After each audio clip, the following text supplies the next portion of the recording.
Hallelujah. യേശുവേ നന്ദി, യേശുവേ സ്തുതി, യേശുവേ ആരാധന.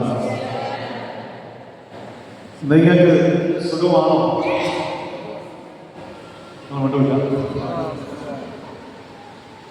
ഞാൻ നിങ്ങളോട് ചോദിക്കുന്നു, നിങ്ങൾക്ക് സുഖമാണോ? കരങ്ങളിൽ കർത്താവിന് മാറ്റമില്ല. പോരാ പോരാ.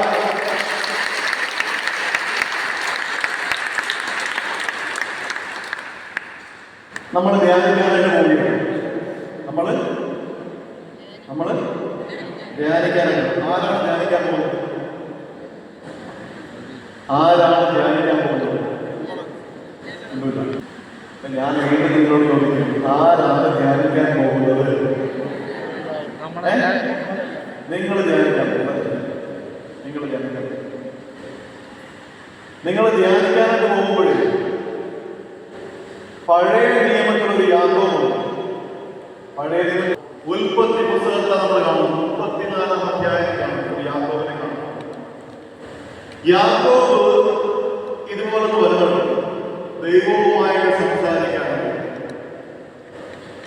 ധ്യാനത്തിലെ ദൈവവുമായിട്ട് സംസാരിക്കാൻ ഉണ്ടോ? നിങ്ങൾ വിടൂല. നിങ്ങൾ വിടൂല. നിങ്ങൾ സംസാരിക്കണം. ഇനിയും നമ്മൾ സംസാരിച്ചതിന് മണ്ണന്മാരായിരുന്നു. കാലഘട്ടം ആ കാലത്തൊക്കെ കഴിഞ്ഞു. പൗരത്വ ബില്ല് വരെ വന്ന് അപ്പോഴും നിങ്ങൾ തലാട്ടിക്കൊണ്ടിരിക്കരുത്. പൗരത്വ ബില്ല് വരെ വന്നിട്ടുണ്ട്. ഇനി എന്താണെന്ന് അറിയാൻ പറ്റും. അപ്പോഴും നിങ്ങളിങ്ങനെ തലാട്ടി ശരിയാവും.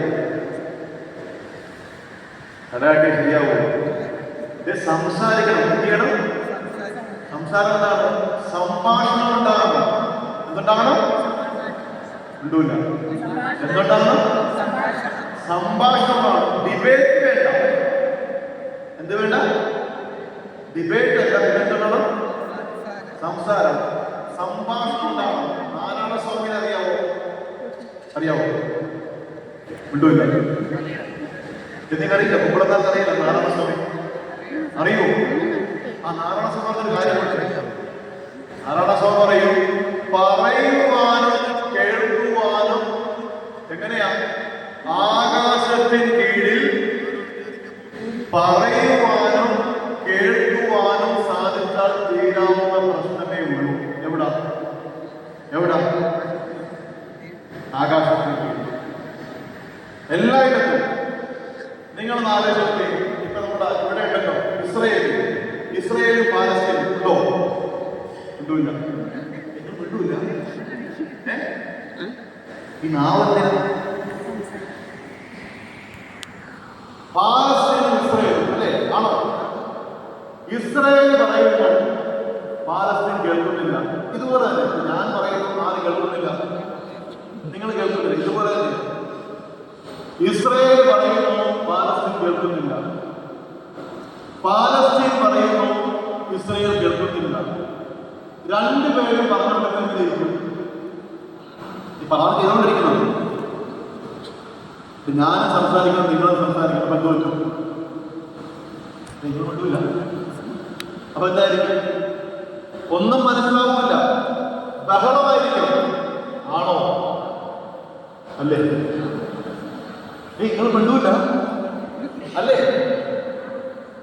സംസാരത്തെ നിങ്ങളുടെ കുടുംബത്തിൽ നിങ്ങളോട് ചോദിക്കട്ടെ. വ്യക്തിപരമായിട്ട് ഞാൻ നിങ്ങളോട് ഞാൻ ചോദിക്കട്ടെ. ഭാര്യയും ഭർത്താവും അകന്നിരിക്കുകയാണോ അടുത്തിരിക്കുകയാണോ? ഇത് നിങ്ങളുടെ ജീവിതം ഞാൻ ചോദിക്കും. അടുത്തിരിക്കുകയാണോ അകന്നിരിക്കുകയാണോ? അടുത്തിരിക്കുകയാണ്. ഇത് അടുത്തിരിക്കുന്ന ഈ ഭാര്യയും ഭർത്താവും ഇത്രയും ഉച്ചത്തിൽ സംസാരിക്കേണ്ട ആവശ്യമുണ്ടോ? ഇത്രയും അടുത്തിരുന്നിട്ട് ഇവർ ഉച്ചത്തിൽ സംസാരിക്കണമെങ്കിൽ അതിനർത്ഥം മനസ്സ് അകന്നു പോയതിൽ വായനയില്ല. ഉണ്ടോ?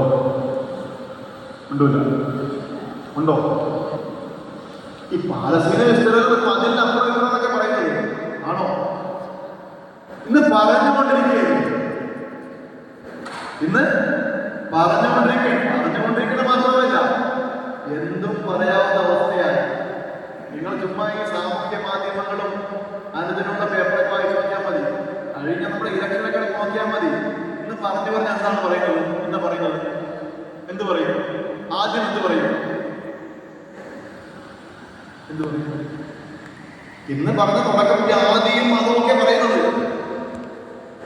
ഇന്ന് പറഞ്ഞാല് എന്താ പറയുന്നത്? ജാതിയും മതവും വർഗീയതൊക്കെ പറയുന്നത്. നമ്മള് നിങ്ങൾ അങ്ങനെയൊക്കെ പറയുന്നത്. നിങ്ങളെ സാമൂഹ്യ മാധ്യമങ്ങളും പേപ്പറൊക്കെ വായിക്കാൻ പറ്റും. ഇത് പറഞ്ഞുകൊണ്ടിരിക്കുന്ന ഒരു കാലത്താണ് ജീവിക്കുന്നത്. പറയുവാനും കേൾക്കുവാനും സാധിക്കണം. തർക്കിക്കാതെയും തോൽപ്പിക്കാതെയും പറയുവാനും കേൾക്കുവാനും സാധിച്ചാൽ ആകാശത്തിന് കീഴിൽ എല്ലാ പ്രശ്നങ്ങൾക്കും എന്തുണ്ട്? ഞാനങ്ങളുടെ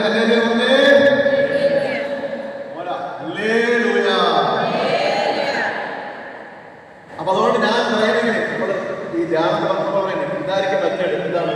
സംഭാഷണമായിരിക്കും. ഞാൻ പറയും, ആര് കേൾക്കും? ഞാൻ പറയും, ആര് കേൾക്കുമെന്ന്? നിങ്ങൾ പറയും, ആര് കേൾക്കും? ഞാൻ പറഞ്ഞു കേട്ട് ഈ പരിപാടി അവസാനിപ്പിക്കും. മനസ്സിലായല്ലോ? അപ്പൊ ഞാൻ പറയിലേക്ക് വരാം. യാക്കോബ് വരുന്നുണ്ട്. എവിടെ വരുന്നറിയാമോ? ലൂസ് എന്ന സ്ഥലത്ത് വരും. എവിടെ വരും? നമ്മളിങ്ങനെ ഇങ്ങനെയുള്ള കാരണമല്ല ഇങ്ങനെ സംസാരിക്കണം. ഞാൻ മനസ്സിലായി. അകലം കുറച്ചുകൊണ്ട് മനുഷ്യന്റെ കണ്ണുകളിൽ നോക്കി സംസാരിക്കേണ്ട കാലം അടുത്തിരിക്കുന്നു. എന്നെയും നിങ്ങളെയും ജാതിയുടെയും മതത്തിന്റെയും വർഗീയതയുടെയും പേര് തമ്മിലടിപ്പിച്ച് നമ്മളെ വേർതിരിച്ച് നിർത്താൻ നോക്കുന്ന കാലത്ത് ഇനിയുള്ള കാലം മനുഷ്യന്റെ ഇവിടെ സംസാരിക്കണം. കണ്ണുകളിൽ നോക്കി സംസാരിക്കണം. കണ്ണുകളിൽ നോക്കി സംസാരിക്കുമ്പോൾ മനുഷ്യനെ മരത്തെ പോലെ കാണരുത്. മനുഷ്യനെ ഇതുപോലെ കാണരുത്. നിങ്ങൾ ഫിലോസഫിയൊക്കെ പഠിക്കുമ്പോൾ റിലേഷൻഷിപ്പ് എന്ന് പറയും. ഫിലോസഫിയൊക്കെ പഠിക്കുമ്പോൾ അതെന്താണ്? എന്ന് പറഞ്ഞാൽ ഞാൻ നിങ്ങളെ ഒരു വസ്തുവായിട്ട് കണക്കാക്കുകയാണ് എന്റെ ഉപയോഗത്തിന് വേണ്ടി. മനസ്സിലായോ? ഒന്നുമില്ല.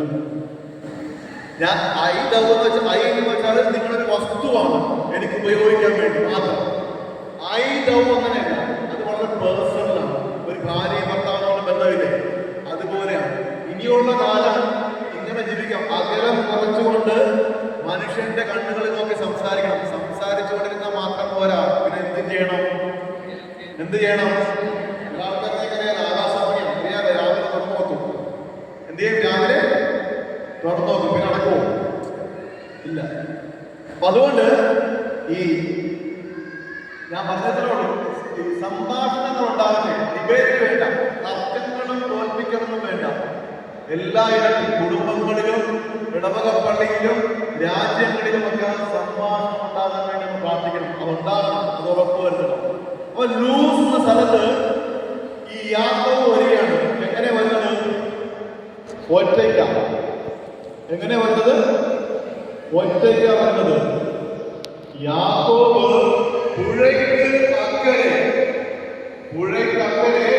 2 ഭാര്യമാരുണ്ട്, 11 മക്കളുണ്ട്, സമ്പത്തുണ്ട്, ആടുമാടുകളുണ്ട്. എല്ലാത്തിനെയും പുഴയ്ക്ക് അക്കരയ്ക്ക് വിട്ടിട്ട് ഒറ്റയ്ക്കാണ് യാക്കോബ് ലൂസ് എന്ന സ്ഥലത്ത് വരുന്നത്. എവിടെ വരുന്നു? ലൂസ് എന്ന വാക്കിനർത്ഥം അറിയോ? ലൂസ് എന്ന വാക്കിനർത്ഥം വേദനിക്കപ്പെട്ടവൻ എന്നാണ്. അപ്പൊ നിങ്ങൾ ഇനിയുള്ള 4 ദിവസം ഈ രാത്രി വരുമ്പോൾ ആരെപ്പോലെ വരണം? യാക്കോബിനെ പോലെ ഒറ്റയ്ക്ക് വരണം. വരുമ്പോൾ എല്ലാം കൊണ്ടുവരും. നിങ്ങൾക്ക് ചില ആൾക്കാരുടെ ആളുണ്ടാവും. മനസ്സെവിടെയായിരിക്കും? മറ്റേ പശുവിന് കൊടുത്തു, പശുവിന് പുല്ല് കൊടുത്തു, അങ്ങനെ ഇങ്ങനെ കൊണ്ടല്ലോ. അതൊന്നും വേണം. ഒറ്റയ്ക്ക് വരണം. വേർതിരിക്കപ്പെട്ടു വരണം. കേട്ടോ? അങ്ങനെ വേർതിരിക്കപ്പെട്ടു വരുമ്പോഴാണ് യാക്കോബിന്റെയും അവിടെ വെച്ച് ദൈവവുമായിട്ട് മൽപ്പിടുത്തം നടത്തും. വാദപ്രതിവാദം ഉണ്ടാകും. യാക്കോബ്. അങ്ങനെ യാക്കോബിന്റെയും ദൈവത്തിന് കീഴ്പ്പെടും. തോറ്റ് ദൈവത്തിന് കീഴ്പ്പെടും. അങ്ങനെ കീഴ്പ്പെടുമ്പോൾ യാക്കോബിന്റെയും മാലാഖമാര് കയറുകയും ഇറങ്ങുകയും ചെയ്യുന്ന ഏഴ് പോലെയായി തീർന്നു. ആ സ്ഥലത്തിന് പേരാണ് ബേഥേൽ. എന്ന് വിളിച്ചു ബഥേൽ. യാക്കോബിന് എവിടെ ദൈവാനുഭവം ഉണ്ടായി ആ സ്ഥലത്തെ വിളിച്ച പേരാണെന്ന് ബഥേൽ. ബഥേൽ എന്നെച്ചാൽ ദൈവത്തിന്റെ ഭവനം. എന്താണ് അർത്ഥം? ദൈവത്തിന്റെ ഭവനത്തിൽ നിങ്ങൾ വരണമെങ്കിൽ യാക്കോബിനെ പോലെ ഒറ്റയ്ക്ക് വരണം, വേർതിരിക്കപ്പെട്ടു വരണം. ചിലതിൽ നിന്നും വേർതിരിക്കപ്പെട്ടു വന്നാലേ ദൈവഭവനത്തിൽ പ്രവേശനം ഉണ്ടാവുകയുള്ളൂ. കരങ്ങളിൽ പറയാമോ? രണ്ട് കരങ്ങളിൽ പറയാമോ? ഒന്ന് വിളിച്ചേ ഈശോയേ. അച്ഛൻ പറഞ്ഞ മനസ്സിലായോ? ഞാൻ പറഞ്ഞ മനസ്സിലായോ? വേർതിരിക്കപ്പെട്ടു വരണം. നമുക്കറിയാം പല സ്ഥലം കുടുങ്ങിക്കിടക്കണം. ചിലരിൽ നിന്നും, ചില വ്യക്തികളായ അല്ലെങ്കിൽ സമ്പത്തായ വസ്തുവായ ചിലതിൽ നിന്നും വേർതിരിക്കപ്പെട്ടു വന്നാലേ ദൈവഭവനത്തിൽ പ്രവേശനം ഉണ്ടാവുകയുള്ളൂ. അങ്ങനെ യാക്കോബിനെ പോലെ വന്നിട്ട് നിങ്ങൾ ഈ ദേവാലയത്തിൽ നാളെ 4 ദിവസം അല്ലെങ്കിൽ തിരുനാൾ ആഘോഷിക്കുമ്പോൾ യാക്കോബിനെ പോലെ വരണം. എന്നിട്ട് എന്ത് ചെയ്യണം? നിങ്ങളുടെ ജീവിതത്തെ ഒന്ന് വായിക്കണം. നിങ്ങളുടെ ജീവിതത്തെ ഒന്ന് വായിക്കണം. ആരുടെ കണ്ണുകൊണ്ട്? നമ്മുടെ കണ്ണുകൊണ്ടാണ്? ഇല്ല. ആർച്ച് ബിഷപ്പ് ഫുൾ ടെലിവിഷൻ പറയും, റേഡിയോ പ്രസംഗം നടത്തി കത്തോലിക്ക സഭയിൽ അറിയപ്പെടുന്ന വാഗ്മിയും ബിഷപ്പുമായിരുന്ന ആർച്ച് ബിഷപ്പ് ഫുൾ ടെലിവിഷൻ പറയും, ഈശോയുടെ കണ്ണിലൂടെ എന്റെ ജീവിതത്തെ ഒന്ന് വായിക്കണം. ആരുടെ കണ്ണിലൂടെ? നമ്മുടെ കണ്ണിലൂടെ വായിക്കണം. എങ്ങനെയായിരിക്കും? ഇത് കുഴപ്പമില്ല, അയൽവക്കക്കാരുമായിട്ട് കിട്ടുന്നില്ല, അത് കുഴപ്പമില്ല. എന്താണ്? അത് കുഴപ്പമില്ല. അപ്പുറത്തെ വീട്ടിലെ തേങ്ങ മോഷിച്ചു, എന്താണ്? അത് കുഴപ്പമില്ല. ഈശോയുടെ കണ്ണിലൂടെ നമ്മുടെ ജീവിതത്തെ വായിക്കുമ്പോൾ എങ്ങനെയായിരിക്കും? ഞാൻ ഒന്നുമില്ല.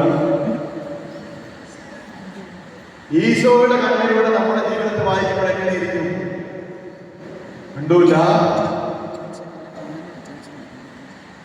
അങ്ങനെ ഈശോയുടെ കണ്ണിലൂടെ വായിക്കുമ്പോഴേ മറ്റേ സവാള പൊളിക്കൂലേ? എന്താണ് സവാള പറയൂലേ? അതാ വെങ്കായം എന്ന് പറയും. തമിഴ്നാട് വ്യാപിപ്പിച്ചപ്പോൾ, മാർത്താണ്ഡത്തുറ വ്യാപിപ്പിച്ചപ്പോൾ സവാള അവിടെ മനസ്സിലായില്ല. പിന്നെ വെങ്കായം എന്ന് പറഞ്ഞപ്പോൾ മനസ്സിലായി. അവിടെ തമിഴ് സവാള പൊളിക്കാൻ പറ്റു വെച്ചു കണ്ണുനീര് വരും. കണ്ണുനീര് വരും. സവാളയിലെ ഓരോ ഇനങ്ങളും കഴിക്കുമ്പോൾ കണ്ണുനീര് വരും. അതുപോലെ ഈശോയുടെ കണ്ണിലൂടെ എന്റെ ജീവിതത്തെ ഞാൻ വായിക്കുമ്പോൾ കഴിഞ്ഞുപോയ ഇന്നലകള്, കഴിഞ്ഞുപോയ ജീവിതത്തിലെ ഓരോ ഇതളും സവാളയുടെ ഇതളിങ്ങനെ പൊളിക്കുന്നത് പോലെ പൊളിക്കുമ്പോൾ കണ്ണുനീര് വരും. ആർക്ക്? നിങ്ങൾക്ക്. കാരണം എന്താ? ഈ കുമ്പളത്ത് സെന്റ് മൈക്കിൾസ് ചർച്ചിലെ ഒരു വിശ്വാസിയായ നിങ്ങൾ ജീവിച്ചിട്ട് ഇപ്പോൾ ജീവിച്ചുകൊണ്ടിരിക്കുന്ന ജീവിതവും ഒരു ക്രിസ്ത്യാനി എന്ന നിലയിൽ ജീവിക്കേണ്ട ജീവിതവും തമ്മിലുള്ള അകലം നിങ്ങളെ ഗ്രഹിച്ചേക്കാം. ക്ലിയർ? കിട്ടൂല. ഞാൻ പറഞ്ഞ മനസ്സിലായോ? സവാള മുളയ്ക്കുമ്പോൾ കണ്ണുനീര് വരും. അതുപോലെ കഴിഞ്ഞുപോയ ഇന്നലകളില് നിങ്ങളുടെ ജീവിതത്തിൽ വന്ന പാളിച്ചകള്, പരാജയങ്ങള്, പാപങ്ങള്, അതിന്റെ എല്ലാം ഇതളിങ്ങനെ അഴിക്കുമ്പോൾ നിങ്ങൾ കണ്ണുനീര് വരും. കാരണം എന്താ? ജീവിക്കേണ്ട ഒരു ജീവിതമുണ്ട്, ഇപ്പോൾ ജീവിച്ചുകൊണ്ടിരിക്കുന്ന ജീവിതമുണ്ട്. അത് തമ്മിലുള്ള അന്തരം, അകലം നിങ്ങളെ കരയിച്ചേക്കാം. എന്നാലും എന്താണ്? ഈശോയുടെ കണ്ണിലൂടെ നിങ്ങളുടെ ജീവിതത്തെ വായിക്കണം. കാരണം എന്താ? പുനർവായന പുതിയൊരു ജീവിതം സമ്മാനിക്കും. എന്താണ് പുനർവായന? വിശ്വസിക്കുന്നുണ്ടോ? ഒന്നുമില്ല. വിശ്വസിക്കുന്നുണ്ടോ? കരങ്ങൾ കല്ലുകളെ പോലെ പോലെ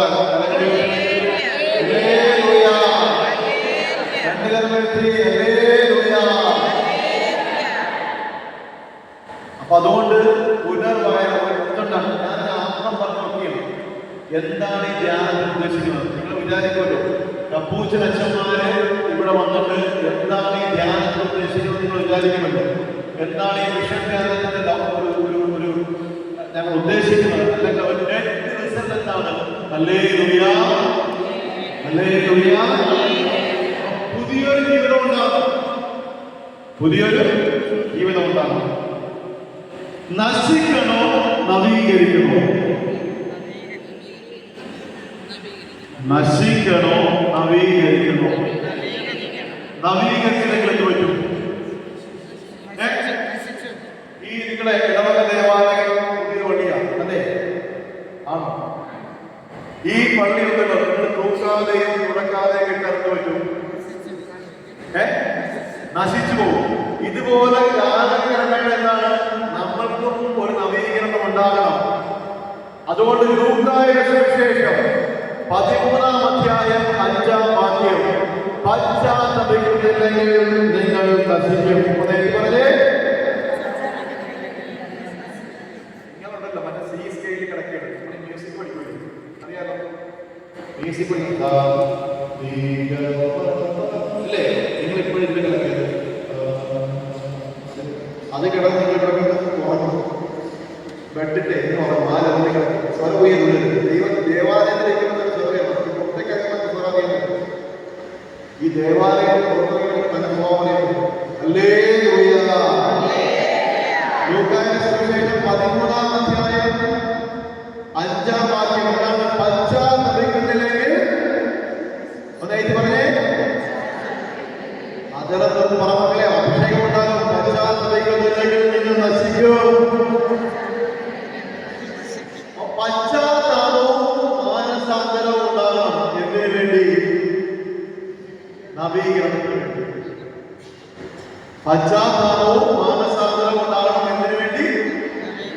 നവീകരിക്കാൻ വേണ്ടി. പാറ പോലെ ഇരിക്കരുത്, മാറ്റം ഉണ്ടാകണം. കുറെ രാജ്യങ്ങൾ കൂടിയിട്ട് പാറ പോലെ ഇരിക്കരുത്. അതാണ് വചനം. എന്താണ് ഇരുതല? ഈ വചനം കേൾക്കുമ്പോഴുണ്ടല്ലോ നിന്റെ മജ്ജയിലും നമുക്ക് തുളച്ചില്ലാണ്. മാറ്റം ഉണ്ടാകണം. പാറ പോലായാലും പാറ എന്താണ്? ആ സിറ്റീസ സ്റ്റാറ്റിക്ക, മാറ്റമില്ല. ഇവിടെ എവിടെയെങ്കിലും പാറ ഉണ്ടെങ്കിൽ നിങ്ങൾ പോയി നോക്കിക്കോ, മണ്ണെങ്ങനെ ഇരുന്നു അതുപോലെയല്ലേ ഇപ്പോൾ ഇരിക്കുന്നത്. ആണോ? ഇവിടെ പാറയില്ല.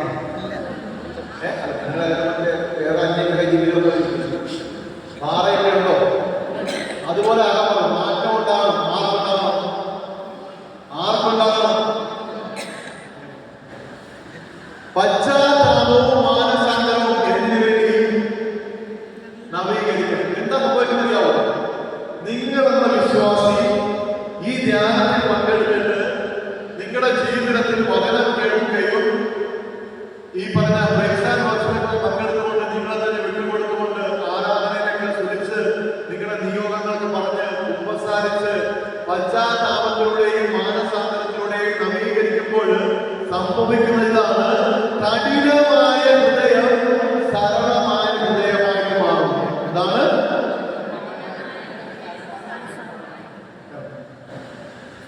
അപ്പൊ നിങ്ങൾ ചോദിക്കും, അച്ഛാ എന്തിന്റെ വെളിച്ചത്തിലായിരിക്കണം നവീകരിക്കേണ്ടത്? നവീകരിക്കുമ്പോഴും മുഖ്യ ഘടകം ഇതായിരിക്കണം, ലോ ഓഫ് ലവ്, സ്നേഹത്തിന്റെ നിയമമായിരിക്കണം. എന്തിന്റെ നിയമമായിരിക്കണം? സ്നേഹമായിരിക്കണം നിങ്ങളെ നവീകരിക്കാൻ സഹായിക്കേണ്ടത്. ചുരുക്കി പറഞ്ഞാൽ 10 കൽപ്പന. എന്താണ് 10 കൽപ്പന? ആദ്യത്തെ 3 ആരോടാണ്? ആദ്യത്തെ 3 ആരോടാണ്? ഇല്ല. ആദ്യത്തെ 3 കൽപ്പന, ആദ്യത്തെ 3 കൽപ്പന ഏതൊക്കെയാ പറഞ്ഞേ? 1-ാം കൽപ്പന ഏതാ?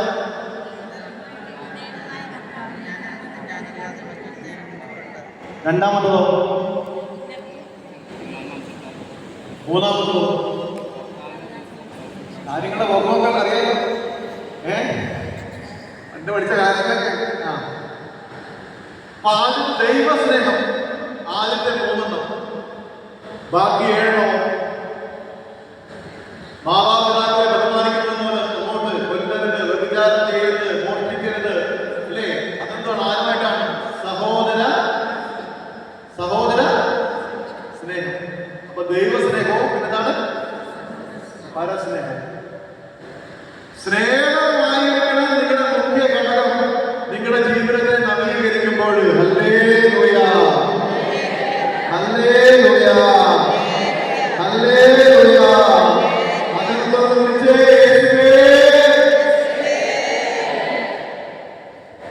സ്നേഹമായി.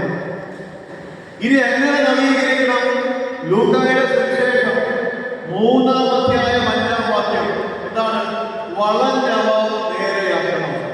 എങ്ങനെ നവീകരിക്കണം? നിങ്ങൾ വളഞ്ഞവ നേരെയാക്കണം. കുന്നുകൾ നിരത്തണം, കുഴികൾ നികത്തണം, പരിപരുത്തവ മൃദുലമാക്കണം. ഹല്ലേലൂയ. വളഞ്ഞവ എന്താണ്? നേരെയാക്കണം. അറിയാലോ, വളഞ്ഞ വഴിയിലൂടെ ഇന്നലെ ഒരു കൗൺസിലിംഗ് നടത്തിയാവുള്ളൂ. കൗൺസിലിംഗ് എന്താണ്? ചേട്ടൻ വളഞ്ഞ വഴിയിലൂടെ പോയിക്കൊണ്ടിരിക്കുന്നു.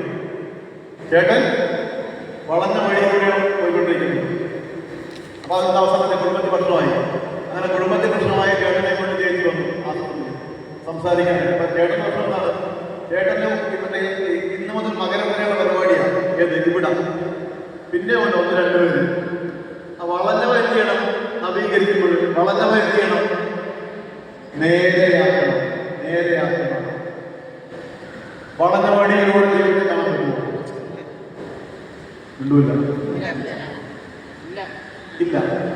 നേരായ വഴിയിലൂടെ പോകണം. അതായത് നമ്മൾ സത്യത്തിന്റെ വഴിയിലൂടെ പോകണം. വളഞ്ഞവ നേരെയാക്കണം, കുന്നുകൾ നിരത്തണം, കുഴികൾ നിരത്തണം, പരിപരുത്തവ മൃദുലമാക്കണം. ഹല്ലേലൂയ. ജോയേൽ പ്രവാചകന്റെ പുസ്തകം 2-ാം അധ്യായം 11-ാം വാക്യം എങ്ങനെ നവീകരിക്കണമെന്ന് പറഞ്ഞിട്ടുണ്ട്. ഇപ്പോഴെങ്കിലും ഉപവാസത്തോടും നെടുവീർപ്പോടും വിലാപത്തോടും പൂർണ്ണ മനസ്സോടുകൂടി എന്നിലേക്ക് തിരിയുവേ. നിന്റെ വസ്ത്രമല്ല, പിന്നെന്താണ് ചെയ്യേണ്ടത്? ഹൃദയം. നിന്റെ വസ്ത്രമല്ല, പിന്നെ എന്ത് ചെയ്യണം? ഹൃദയം. മെറ്റനോയ എന്ന വാക്കാണ് ഗ്രീക്ക് ഭാഷയിൽ ഉപയോഗിച്ചിരിക്കുന്നത്. എന്ത് വാക്കാണ്?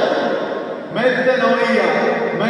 എന്ന വാക്കിന്റെ അർത്ഥം ചേഞ്ച് ഓഫ് ഹാർട്ട്, മനസ്സിന്റെ പരിവർത്തനം. കരങ്ങളുടെ ഹല്ലേലൂയ.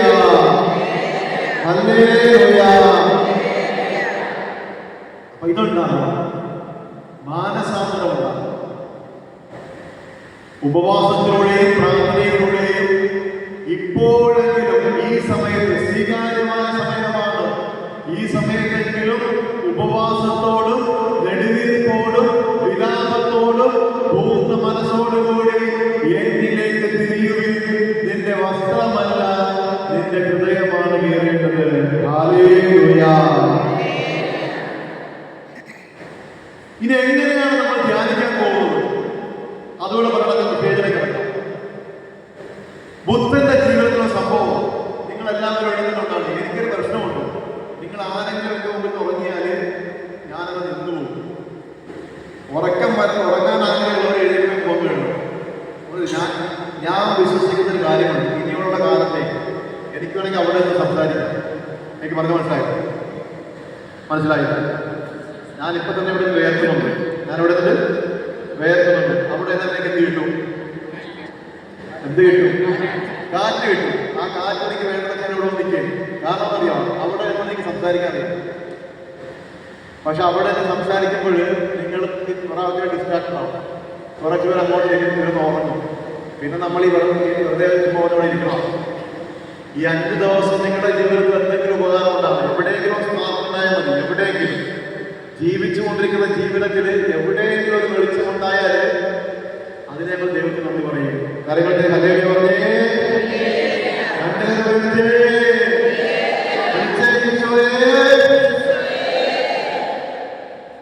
ബുദ്ധനും ജ്ഞാനവും നമ്മൾ ധ്യാനിക്കാൻ പോയി. എന്തിനാണ് ഈ ധ്യാനമൊക്കെ ചിന്തിക്കുമല്ലോ. ഞാൻ അതിലേക്ക് കടക്കുകയാണ്. ബുദ്ധനും ജ്ഞാനവും അവരിങ്ങനെ കാടിന്റെ ഉള്ളിലേക്ക് പോവുകയാണ്. എങ്ങോട്ടേക്ക് പോകുന്നു? നിങ്ങൾ എന്നോട് ധ്യാനിക്കും. എങ്ങോട്ടേക്ക് പോകുന്നു? കാടിന്റെ ഉള്ളിലേക്ക്.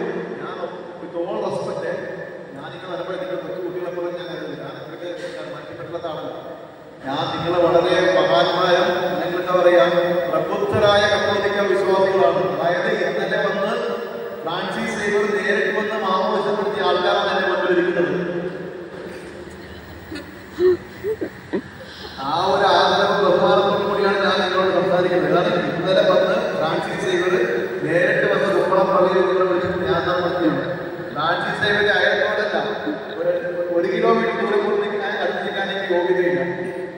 ബഹുമാനത്തോടും ആദരവോടും കൂടിയാണ്. കാരണം നമ്മൾ ഇങ്ങനെ പോയാൽ എവിടെയെങ്കിലുമൊക്കെ നിങ്ങളുടെ ജീവിതത്തിൽ വചനം കിട്ടും. അല്ലെങ്കിൽ ഞാൻ അവിടെ വെള്ളം വെക്കും, നിങ്ങൾ കേരളം ലോകമാവും. ഹല്ലേലൂയ. പുത്തനും ആനന്ദം. ഇവരിങ്ങനെ ഒരു കാടിന്റെ ഉള്ളിലേക്ക് പോവുകയാണ്. എങ്ങോട്ടേക്ക് പോകുന്നു? കാടിന്റെ ഉള്ളിലേക്ക്. കാടിന്റെ ഉള്ളിലേക്ക് പോകുമ്പോൾ ഒരു പുഴ മുറിച്ച് കിടക്കും. എന്ത് മുറിച്ച് കിടക്കും? പുഴ മുറിച്ച് കിടക്കുമ്പോൾ ബുദ്ധൻ ആനന്ദിനോട് പറയും, തെളിഞ്ഞ വെള്ളം. എവിടുത്തെ വെള്ളം? എവിടുത്തെ വെള്ളം? പുഴയിലെ വെള്ളം. അപ്പൊ നിങ്ങൾ എന്ത് ചെയ്യണം? ഇവിടെ ഇരിക്കുന്ന ഓരോരുത്തരും ധ്യാനിക്കണം, എന്റെ ഹൃദയം ഈ പുഴയിലെ വെള്ളത്തെ പോലെ തെളിഞ്ഞു കിടക്കുകയാണ്. ക്ലിയർ? ക്ലിയർ? ഇതാർക്ക് കാണാൻ പറ്റും? ദൈവം ഈശോയെ കാണാൻ പറ്റും. പിന്നെ ആർക്ക് കാണാൻ പറ്റും? പിന്നെ നിങ്ങൾക്ക് കാണാൻ പറ്റും. നിങ്ങളുടെ ഭർത്താവിന് പറ്റുമോ? ഭാര്യയ്ക്ക് പറ്റുമോ? മക്കൾക്ക് പറ്റുമോ? കൂട്ടുകാർക്ക് പറ്റുമോ? ഇല്ല. നിങ്ങൾക്ക് കാണാൻ പറ്റും. പിന്നെ ആർക്ക് കാണാൻ പറ്റും? ഈശോയ്ക്ക് കാണാം. അപ്പൊ നിങ്ങൾ ചിന്തിക്കണം, ഈ പുഴയിലെ വെള്ളത്തെ പോലെ എന്റെ ഹൃദയം ഇപ്പോൾ തെളിഞ്ഞു കിടക്കുകയാണ്. എന്നിട്ട് ഇവരെന്ത് ചെയ്യും? ഇവരിങ്ങനെ പുഴ മുറിച്ചിട്ട് കാടിന്റെ ഉള്ളിലേക്ക് പോകും. എങ്ങോട്ടേക്ക് പോകും? കാടിന്റെ. അപ്പൊ നിങ്ങൾ ശ്രദ്ധിക്കണം, നിങ്ങൾ ഈ സ്കൂളിലൊക്കെ മക്കൾ പോകുമ്പോ നിങ്ങൾ എന്ത് പറയും? ആ മകന്റെ കൂടെ കൂട്ടുകൂടില്ല. കാരണം ആ മകൻ എന്താണ്? മോശക്കാരനാണ്. പറയൂലേ? അവൻ നല്ല പയ്യനല്ല, തെളിഞ്ഞ പയ്യനല്ല, നന്മയുടെ ഇറക്കമല്ല, മോശക്കാരനാണ്. പറയൂലേ നിങ്ങൾ? തെളിഞ്ഞ വെള്ളമല്ലേ കുടിക്കത്തുള്ളൂ. തെളിഞ്ഞ വെള്ളമല്ലേ കുടിക്കത്തുള്ളൂ. തെളിഞ്ഞ ആൾക്കാർ, നല്ല ആൾക്കാരൊക്കെ നമ്മൾ സ്വീകരിക്കത്തുള്ളൂ. മോശമുള്ള ആൾക്കാരെ നമ്മൾ സ്വീകരിക്കുന്നു. നമ്മളെന്ത് പറയും? അവിടെ നിൽക്കാൻ പറയും. ഒരു ഡിസ്റ്റൻസ് നിർത്തും. നിങ്ങൾ മക്കളെല്ലാം സ്കൂളിൽ വിടുമ്പോൾ പറയുന്നതാണ്, ആ ചെറുക്കൻ അവിടെ കൂട്ടുകൂടണ്ട, അവൻ മോശക്കാരനാണ്, അല്ലേ? പറയുന്നില്ലേ? അങ്ങനെ വേണ്ടി കാടിന്റെ ഉള്ളിലേക്ക് പോയി. കാടിന്റെ ഉള്ളിലേക്ക് പോയപ്പോൾ ബുദ്ധന് ദാഹിച്ചു. ആർക്ക് ദാഹിച്ചു? ബുദ്ധൻ എന്ത് ചെയ്തു? ആനന്ദിന്റെ കയ്യിൽ ഒരു കപ്പ് കൊടുത്തു. ആനന്ദ കപ്പ് വാങ്ങിച്ചിട്ട് തിരിച്ചു നടന്നു. എങ്ങോട്ടേക്ക് നടന്നു? പുഴയിലേക്ക്. പുഴയിലേക്ക് നടന്നപ്പോൾ കാണുന്ന കാഴ്ച, വ്യാപാരികളുടെ കാളവണ്ടി പുഴ മുറിച്ച് കിടക്കുകയാണ്. വ്യാപാരികളുടെ കാളവണ്ടി പുഴ മുറിച്ച് കിടക്കുകയാണ്. കാളവണ്ടി പുഴ മുറിച്ച് കടന്നാൽ പുഴയിലെ വെള്ളം ഉണ്ടാകും. കാളവണ്ടി പുഴ മുറിച്ച് കടന്നാൽ പുഴയിലെ വെള്ളം എന്താകും? കലങ്ങും. രണ്ടാമത്തെ ചിന്ത, ഇവിടെ ഇപ്പോൾ കലങ്ങിക്കിടക്കുകയാണ്. ആദ്യത്തെ എന്താണ്? രണ്ടാമതെന്താണ്? ആർക്ക് കാണാൻ പറ്റും? ദൈവത്തിന്. പിന്നെ നിങ്ങൾക്ക് കലങ്ങിയ വെള്ളം കുടിക്കാൻ പറ്റും. കലങ്ങിയ ആൾക്കാരെ നിങ്ങൾ സ്വീകരിക്കൂ. അനുബന്ധ വായനയുണ്ട്. എന്താണ്? കേരളത്തിൽ ബ്യൂട്ടി പാർലർ എണ്ണം കൂടിക്കൊണ്ടിരിക്കുകയാണ്. കാരണം നിങ്ങൾ ഇവിടെ ഉണ്ടല്ലോ, ഇത് ചീഞ്ഞു നാല് കിടക്കുകയാണ്, കലങ്ങി കിടക്കുകയാണ്. പിടിച്ചു നിൽക്കണ്ടേ? നിലനിൽപ്പിന്റെ പ്രശ്നമാണ്. അതുകൊണ്ടെന്നാണ് ഈ പേരിടിയ. ഇല്ല, ഇവിടെ ഇല്ല. എന്നാ തിരുനാളം കാണാൻ പറ്റും.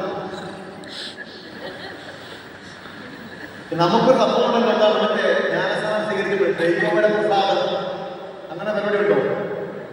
ഉണ്ടോ? അതുണ്ട് കേട്ടോ. അത് ഈ പറഞ്ഞ മേക്കപ്പിനും തരാൻ പറ്റൂല. ജ്ഞാനസ്ഥാനത്തിനുള്ള കിട്ടുന്നതാണ്. ഉത്ഭവഭാവങ്ങൾ മോചിക്കപ്പെട്ട് കിട്ടുന്നതാണ്. ഏത്? ഒരു ഉടമ്പടിയെ കൊണ്ട്. ഈശോ എനിക്ക് പിതാവാണ്, ആ പിതാവിന്റെ മകനാണ്. എല്ലാ ഞായറാഴ്ചയും പറയും, ജ്ഞാനപിതാക്കളും മാതാപിതാക്കളുമാണ് അത് എടുക്കുന്നത്. എന്താണ്? ഈ മകൻ യേശുവിൽ വിശ്വസിക്കുന്നു, ഏക പിതാവിൽ ഞാൻ. എല്ലാ ഞായറാഴ്ചയും പറയുന്നില്ലേ? ഇതെല്ലാം കഴിഞ്ഞിട്ട് സാധനം കിട്ടും. എന്താണ്? ദൈവവര പ്രസാദം. എന്ത് കിട്ടും? പിന്നെ നമ്മളത് കളഞ്ഞു കൊടുക്കും. അത് പരിശുദ്ധാത്മാവിന്റെ നിറവാണ്. അത് നമ്മൾ പാപം ചെയ്ത് ഉള്ളതാകാൻ ദൈവം പയ്യൻ തരും. ഈ സാധനം നഷ്ടപ്പെടും. ഏത്? ദൈവവര പ്രസാദം നഷ്ടപ്പെടും. അങ്ങനെ ദൈവവര പ്രസാദം നഷ്ടപ്പെടുമ്പോൾ ഇവിടെ ഇങ്ങനെ കലങ്ങി കിടക്കും. ഇവിടെ ഇങ്ങനെ കലങ്ങി. പിന്നെ ആൾക്കാർ ചോദിക്കും, നിനക്ക് എന്ത് പറ്റി? നിന്റെ മുഖമെന്താ വാടിരിക്കുന്നത്? അപ്പൊ അതുകൊണ്ട് നീ നിലനിൽപ്പിന്റെ പ്രശ്നമാണ്. പിടിച്ചു നിൽക്കണ്ടേ? എന്ത് അങ്ങോട്ട് പോയിട്ട്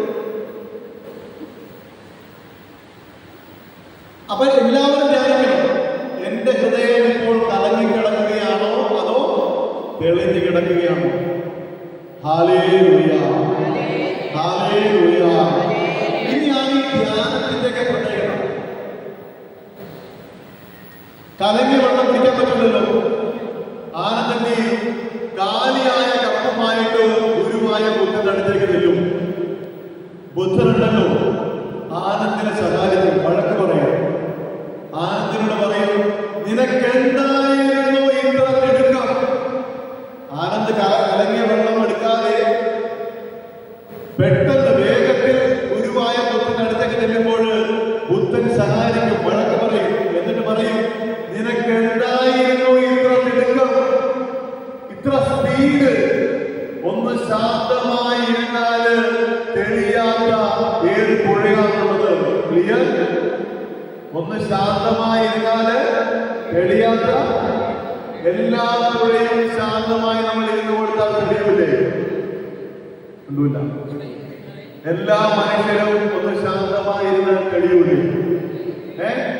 അതുകൊണ്ട് ധ്യാനം, മൗനം, പ്രാർത്ഥന. കരങ്ങളിൽ ഹല്ലേലൂയ പറയാമോ?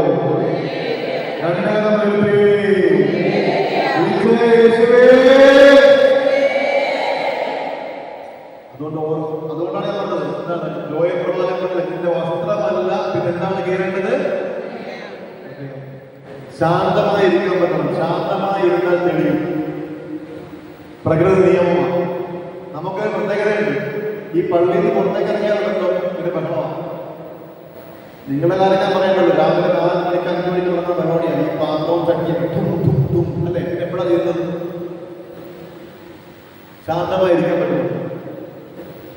ഉണ്ടല്ല. ശാന്തമായിരിക്കാൻ പറ്റുന്നുണ്ട്. സ്ത്രീ ജനങ്ങളെ, അമ്മമാരെ, ഞാൻ നിങ്ങളോട് ചോദിക്കട്ടെ, ശാന്തമായിരിക്കാൻ പറ്റുന്നുണ്ടോ? ഈ ധ്യാനത്തിന്റെ പ്രത്യേകത എങ്ങനെയാണ്? ഒന്ന് ശാന്തമായിരിക്കാൻ പറ്റണം, പ്രാർത്ഥിക്കാൻ പറ്റണം, മൗനം ഉണ്ടാക്കണം. Hallelujah, hallelujah. അങ്ങനെ ശാന്തമായിരുന്നാൽ പോരാ.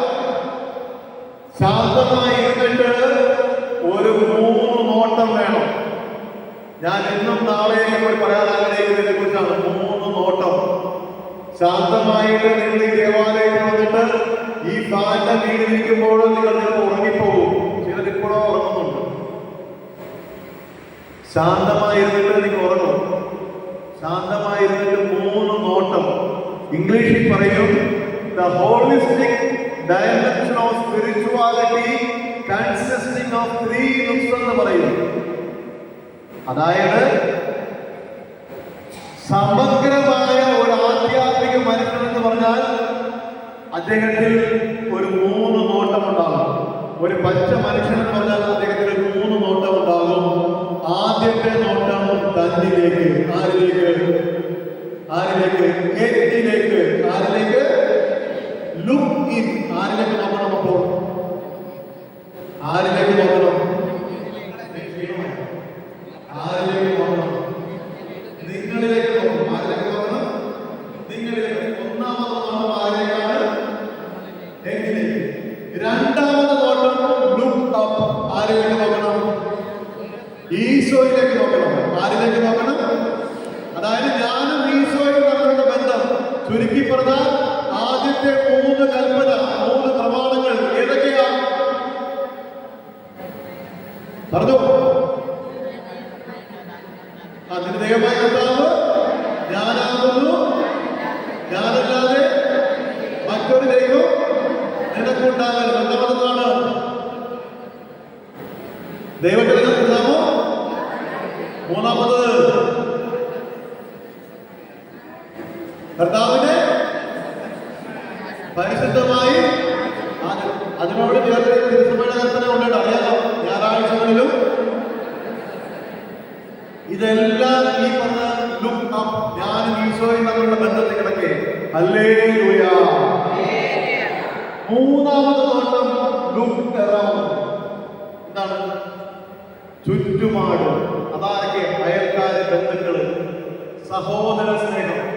4-ാം പ്രമാണം മുതൽ 10-ാം പ്രമാണം വരെ. Hallelujah, hallelujah, hallelujah. എന്നിലേക്ക് നോക്കുക. ആരിലേക്ക് നോക്കണം? അപ്പൊ നിങ്ങളിലേക്ക് നോക്കണം കേട്ടോ. നിങ്ങളിലേക്ക് നോക്കണം. ലൂക്കായുടെ സുവിശേഷത്തിന് 18-ാം അധ്യായത്തില് 9 മുതൽ ഉള്ള വാക്യങ്ങളിൽ ഒരു ഫരിസേയനെയും ചുങ്കക്കാരനെയും കാണുന്നുണ്ട്. ആരെയൊക്കെ കാണുന്നുണ്ട്? അവരെവിടെയാ?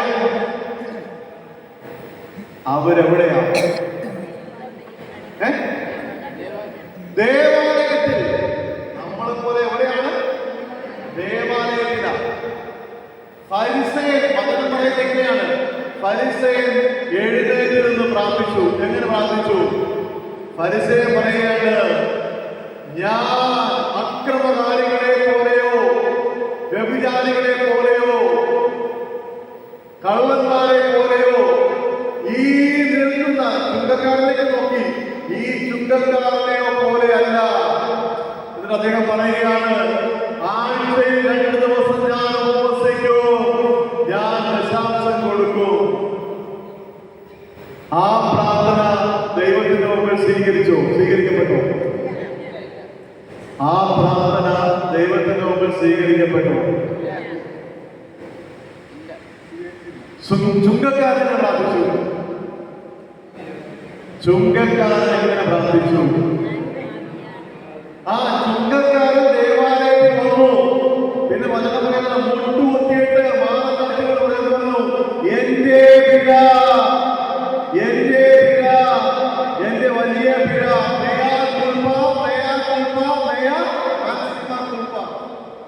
ആരുടെ പ്രാർത്ഥന ദൈവത്തിന്റെ മുമ്പിൽ സ്വീകരിക്കപ്പെട്ടു? മിണ്ടൂല്ല. ചുങ്കക്കാരന്റെ പ്രാർത്ഥന. അപ്പൊ നമ്മള് ഈ ധ്യാനത്തിന്റെ വെളിച്ചത്തിൽ നമ്മുടെ ജീവിതത്തിൽ നമ്മൾ നോക്കുമ്പോൾ ഫരിസേയനെ പോലെ പ്രാർത്ഥിക്കണോ, ചുങ്കക്കാരനെ പോലെ പ്രാർത്ഥിക്കണോ? സ്വരമില്ലേ? ആരെ പോലെ പ്രാർത്ഥിക്കണം? ചുങ്കക്കാരനെ. ഫരിസേയന്റെ പ്രാർത്ഥന, ഫരിസേയൻ മറ്റുള്ളവരിലേക്ക് നോക്കി. ആരിലേക്ക് നോക്കി? വ്യഭിചാരികളിലേക്കും കള്ളന്മാരിലേക്കും അതുപോലെ ഈ ചുങ്കക്കാരിലേക്ക് നോക്കി. ഹല്ലേലൂയ. നിങ്ങൾ അനുഗ്രഹിക്കപ്പെടണമെങ്കിൽ, നിങ്ങളുടെ കുടുംബത്തിൽ കൃപ വേണമെങ്കിൽ, നിങ്ങളുടെ മക്കളും തലമുറയും അതുപോലെ നിങ്ങളുടെ വസ്തുക്കളും നിങ്ങളുടെ തൊഴിലിടവും അനുഗ്രഹിക്കപ്പെടണമെങ്കിൽ നിങ്ങൾ മറ്റുള്ളവരെ വിധിക്കരുത്, മറ്റുള്ളവരിലേക്ക് നോക്കരുത്, മറ്റുള്ളവരെ കുറിച്ച് തിരക്കരുത്. നിങ്ങൾ ആരിലേക്ക് നോക്കണം? പിന്നെ എന്നിലേക്ക് നോക്കണം, നമ്മളിലേക്ക് നോക്കണം. നമുക്കറിയാലോ, ഈശോവർദ്ധകൾ ആകുന്നില്ല. ഒരു വചനം എന്താണ്? 2 3 പേർ പറഞ്ഞോ, അതരം തുറന്ന് പറഞ്ഞ വചനം. 2 3 പേർ അവരുടെ ഇടയിൽ ഉറപ്പാണ്. നമ്മുടെ കാര്യത്തിൽ ഉറപ്പാണ്. നമ്മൾ 2 3 പേരൊക്കെ ഒരുമിച്ച് കൊണ്ടുവന്ന ഈശോ ഉണ്ട്. ആണോ? ഇല്ല. ഞാൻ പറയാം, പാരിഷ് കൗൺസിൽ പരിപാടി ഇവിടെ ഉണ്ടോ? പാരിഷ് കൗൺസിൽ ഇവിടെ ഇല്ല. ഇടവക സമിതി ഉണ്ടോ? ഇല്ല. അങ്ങനെയില്ലേ? വികാരീയമായിട്ട് മീറ്റിംഗ് കൂടിയാണ് ഈ ഇടവക സമിതി. ഈ പാരിഷ് കൗൺസിൽ ആൾക്കാർ, പാരിഷ് കൗൺസിന്റെ മലയാളം എന്താ? അജവാദ സമിതി. എന്താണ്? അജവാദ സമിതി. അജവാദ സമിതിയും വികാരീയമായിട്ട് മീറ്റിംഗ് കൂടിയാണ്. മീറ്റിംഗ് കഴിഞ്ഞു. അവസാനം പഴംപൊരിയും ചായ കിട്ടി. എന്ത് കിട്ടി? വാഴക്കപ്പം. ഒരു വാഴക്കപ്പം തന്നെ വേണം. വല്ലതെന്ത് പറയും? ഏത്തക്കാപ്പയും ചായയും കിട്ടി. എന്ത് കിട്ടി? ഏത്തക്കാപ്പയും ചായയും കിട്ടി. അത് കഴിച്ച് അപ്പൊ എനർജി കൂടി. അത് കഴിച്ചപ്പോൾ എനർജി കൂടുമ്പോഴത്തേക്കും അപ്പോഴും വികാരിച്ച് ചോദിച്ചു, ഇനിയും നിങ്ങൾക്ക് എന്തെങ്കിലും ഈ പെരുന്നാളുമായിട്ട് ബന്ധപ്പെട്ടോ ഇടവകയുടെ നന്മയ്ക്ക് വേണ്ടിയോ എന്തെങ്കിലും പൊതുവായിട്ട് പറയാനുണ്ടോ? അപ്പോഴും മിണ്ടൂല്ല. ഈ അജവാദ സമിതിയിലുള്ള ആൾ മിണ്ടൂല്ല. എന്ത് ചെയ്യും? ഈ വാഴക്കപ്പവും ചായ കഴിച്ചിട്ട്, ഏത്തക്കപ്പയും ചായ കഴിച്ചിട്ട് ആ റോഡിലേക്ക് മാറി നിൽക്കും. എങ്ങോട്ടേക്ക് മാറി നിൽക്കും? റോഡിലേക്ക് മാറി നിൽക്കും. അപ്പൊ 3 പേരുണ്ടാവും. അപ്പോൾ 3 പേരുണ്ടാവും. അങ്ങനെ ഉള്ളപ്പോൾ അവിടെ ആരുണ്ടാവും? ഒന്നുമില്ല. അറിയൂ, പ്രബുദ്ധരായ കത്തോലിക്ക വിശ്വാസികളെ, ഇന്നലെ വന്ന് ഫ്രാൻസിസ് സേവർ ജ്ഞാനസ്നാനം നൽകിയ മക്കളെ പറയൂ, ആരുണ്ടോ? ഞാൻ സാധാരണ പറയുന്നത് ഞാൻ നിങ്ങളെ കൂടെ ഇരുത്തും നിങ്ങളത് പറയാൻ സാധാരണ. ആരുണ്ടാവും?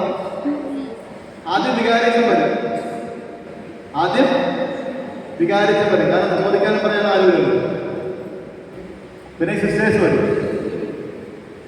ഈ അടുത്ത കാലത്ത് ഞാൻ ഇപ്പൊ കാണുന്നതല്ല, വലിയൊരു ആശ്രമം വരികയാണ്. വലിയൊരു ആശ്രമത്തില് അവരുടെ പ്രശ്നമുള്ള ഇടവകയുണ്ട് കേട്ടോ, വലിയ പ്രശ്നമുള്ള ഇടവകയുണ്ട്. ആ പിതാവ് എന്ത് ചെയ്തു? ആ ഇടവകയിലുള്ള അച്ഛനെ തന്നെ പിടിച്ച് വികാരിയാക്കി. ആ ഇടവകയിലുള്ള അച്ഛനെ തന്നെ പിടിച്ച് വികാരിയാക്കി. ഇപ്പോൾ കുഴപ്പമൊന്നുമില്ല. കാരണം എന്താണ്? ഈ അച്ഛൻ്റെ കുടുംബങ്ങൾ അറിയപ്പെടുന്ന കുടുംബമാണ്. ചട്ടമ്പികളാണ്, ഇത്തിരി ചട്ടമ്പികളാണ്. അതുകൊണ്ട് ഇപ്പം ആരൊന്നും മിണ്ടുന്നില്ല. ഇപ്പൊ 3 പേരെ കൊടുത്ത് വികാരിച്ച് മാറ്റാൻ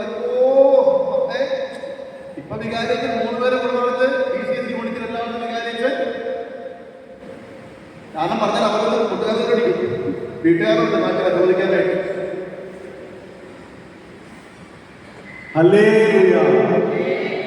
അതുകൊണ്ട് ഇത് എന്താണ് ഈ പദവാദ സമിതിയിൽ ഇതുപോലെ BCS യൂണിറ്റുണ്ടല്ലോ, അവിടെ ഈ പഴപ്പറയും ചായമുണ്ട് ഇല്ലേ? ഇത് കഴിക്കുമ്പോഴാണ് എനർജി കൂടുന്നത്. അല്ലെങ്കിൽ ഞായറാഴ്ച ആയിരിക്കും. ഞായറാഴ്ച ഇറച്ചി കഴിച്ചാൽ പിന്നെ ചില ആൾക്കാരെ ഈ എല്ല് കുത്തിക്കയറും. ഇറച്ചി എവിടെ കുത്തിക്കയറ്? എല്ല് കുത്തിക്കയറി, മാംസത്തിലല്ല, എല്ല് കുത്തിക്കയറിയാൽ പിന്നെ ഇരിപ്പ് വരില്ല. പിന്നെ പോയിട്ട് ആരെങ്കിലും വെച്ച് പരദൂഷണം പറയണം. അതുകൊണ്ട് ഞാൻ ഈ വികാരിച്ചെന്നൊക്കെ പറയുവേ, ദൈവത്തെ ഓർത്ത് പഴംപൊരി ചായ കൊടുക്കരുത്. പിന്നെ എന്ത് കൊടുക്കണം? പപ്പായ ജ്യൂസ് കൊടുക്കണം. എന്ത് കൊടുക്കണം? പപ്പായ. ഇങ്ങനെയുള്ള ചുരുകടിയുള്ളവർക്ക് ചുരുകടി മാറാൻ വേണ്ടി പപ്പായ ജ്യൂസാണ് നല്ലത്. ഇതൊക്കെ അല്ലേ? ഇത് എന്തെങ്കിലും പറയാനുണ്ടെങ്കിൽ നേരിട്ട് പറയണ്ടേ? നേരിട്ട് പറയേണ്ടവൻ അവിടെ പോയി പറഞ്ഞാൽ അതിന്റെ അർത്ഥം എന്താ? അതിന്റെ അർത്ഥം എന്താ? ഉണ്ടല്ല. ഞാനുണ്ടല്ലോ ഈ ധ്യാനം കഴിയുമ്പോഴേ ഈ മിഖേൽ മാതാവയുടെ സ്റ്റാച്ചു എടുത്തിട്ട് ഇവിടെ വന്നു.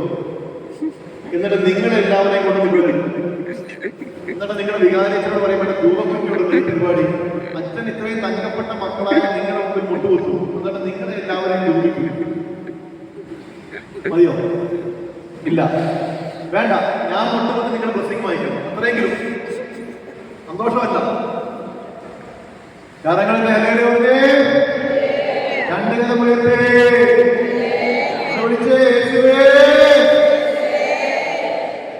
അപ്പൊ അതുകൊണ്ട് ഈ 2 3 ഉള്ളിടത്ത്, അതായത് നമ്മൾ വചനത്തിൽ വായിക്കുന്നുണ്ട്, പരിശുദ്ധ കന്യകാ മറിയം കാൽവരിയുടെ കുരിശിന്റെ ചുവട്ടിൽ നിന്നു. Mary stood by the cross.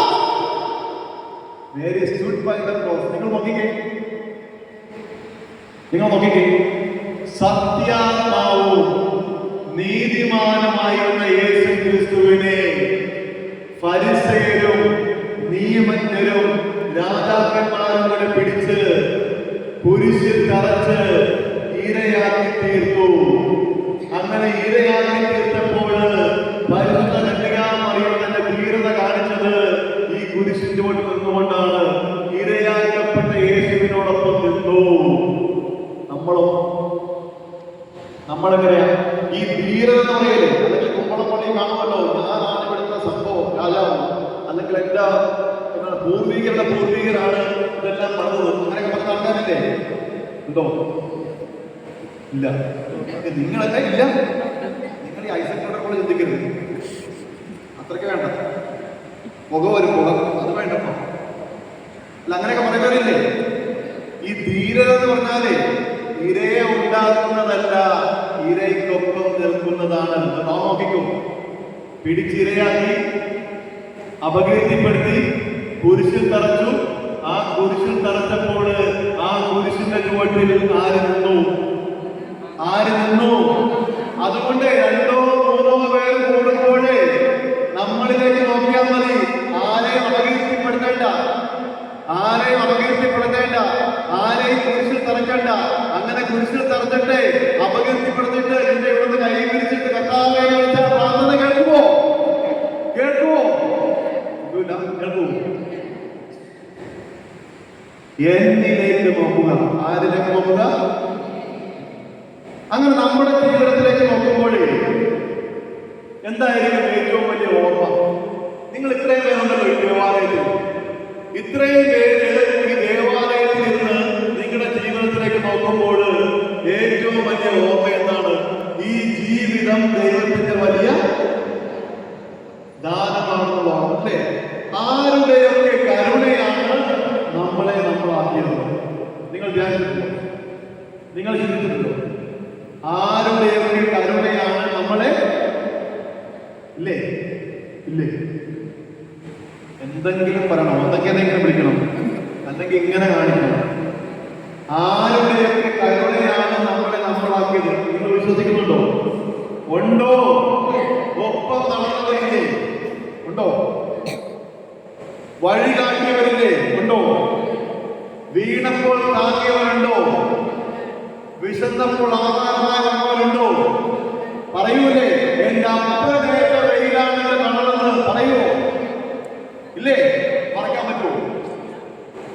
നമ്മൾ പോലും അറിയാതെ നമ്മുടെ ജീവിതത്തിലേക്ക് ഒരു കാവൽമാലാഖയെ പോലെ ഈശോ വന്നിറങ്ങി. ഈശോ നൽകിയ സംഭാവനയുടെ ആകെ തുകയാണ് ആര്? മറക്കാവോ? ദൈവം നമ്മുടെ ജീവിതത്തില് ചൊരിഞ്ഞ അനുഗ്രഹങ്ങൾ, നന്മകളെ മറക്കാവോ? ഈ ജീവിതം മറക്കാവോ? മക്കള്, വസ്തു, തൊഴില് മറക്കാവോ? നന്ദി പറയണം. അച്ഛനൊരു കഥ പറയാം. കഥ ഇങ്ങനെയാണ്, വളരെ വിചിത്രപരമായ കഥയാണ്. ഇവിടെ ഉണ്ടാകണേ വിചിത്രപരമായ കഥ. നിങ്ങൾ ഈ മസൂത്ത് പിടിക്കണ്ടായിട്ട് വളരെ കൂളായിട്ട് ആൾക്കാർക്ക് ഇപ്പോഴും ഇങ്ങനെ പിടിച്ചിരിക്കും. വളരെ കൂളായിട്ടുണ്ട്. വളരെ നമ്മൾ ചുമ്മാ ധ്യാനിക്കുക. നിങ്ങളുടെ ജീവിതത്തിൽ എവിടെയെങ്കിലും ഒക്കെ ഈ കേൾക്കപ്പെടുന്ന വചനം ധ്യാനിക്കണം. ധ്യാനം വെറുതെ ഇങ്ങനത്തെ വെള്ളത്തിൽ വര പോലെ ആകരുത്. വെള്ളത്തിൽ വരച്ച വര പോലെ ആകരുത്. നിങ്ങളെ കണ്ടിട്ട് ഈ ധ്യാനം കഴിയുമ്പോൾ ഒരു കൂലിപ്പണിക്കാരനെ പറയുന്നത് തോന്നും. കാരണം എന്താ? വെട്ടി വിയർക്കില്ല, പരിപാടി പോകുന്നു. അങ്ങനെ ഒരു കൂലിപ്പണിക്കാരന്റെ പണി ഞാൻ എടുക്കുന്നത് നിങ്ങൾ അറിയണം. ഒന്നുമില്ലെങ്കിൽ ഞാൻ നിങ്ങളുടെ തോട്ടത്തിൽ പണിയെടുക്കാൻ വേണ്ടി വന്നെന്ന് വിചാരിച്ചാൽ മതി. അങ്ങനെയെങ്കിലും വിചാരിച്ചിട്ട് കേൾക്കണം. ഈ മസിലൊക്കെ വിട്ടേക്കണം. ഇങ്ങനെ വേണം, റിലാക്സ് ആയിട്ട് ഫ്രീ ആയിട്ട് വേണം. എവിടെയാണ് ഇരിക്കുന്നത്? ദേവാലയത്തിലാണ്, ദൈവ സാന്നിധ്യത്തിലാണ്. ആ ബോധം ഉണ്ടാവും. കരങ്ങളിൽ അല്ലേലും പറഞ്ഞേ, രണ്ട് കരങ്ങളിൽ പറഞ്ഞേ, വിളിച്ചേ യേശുവേ,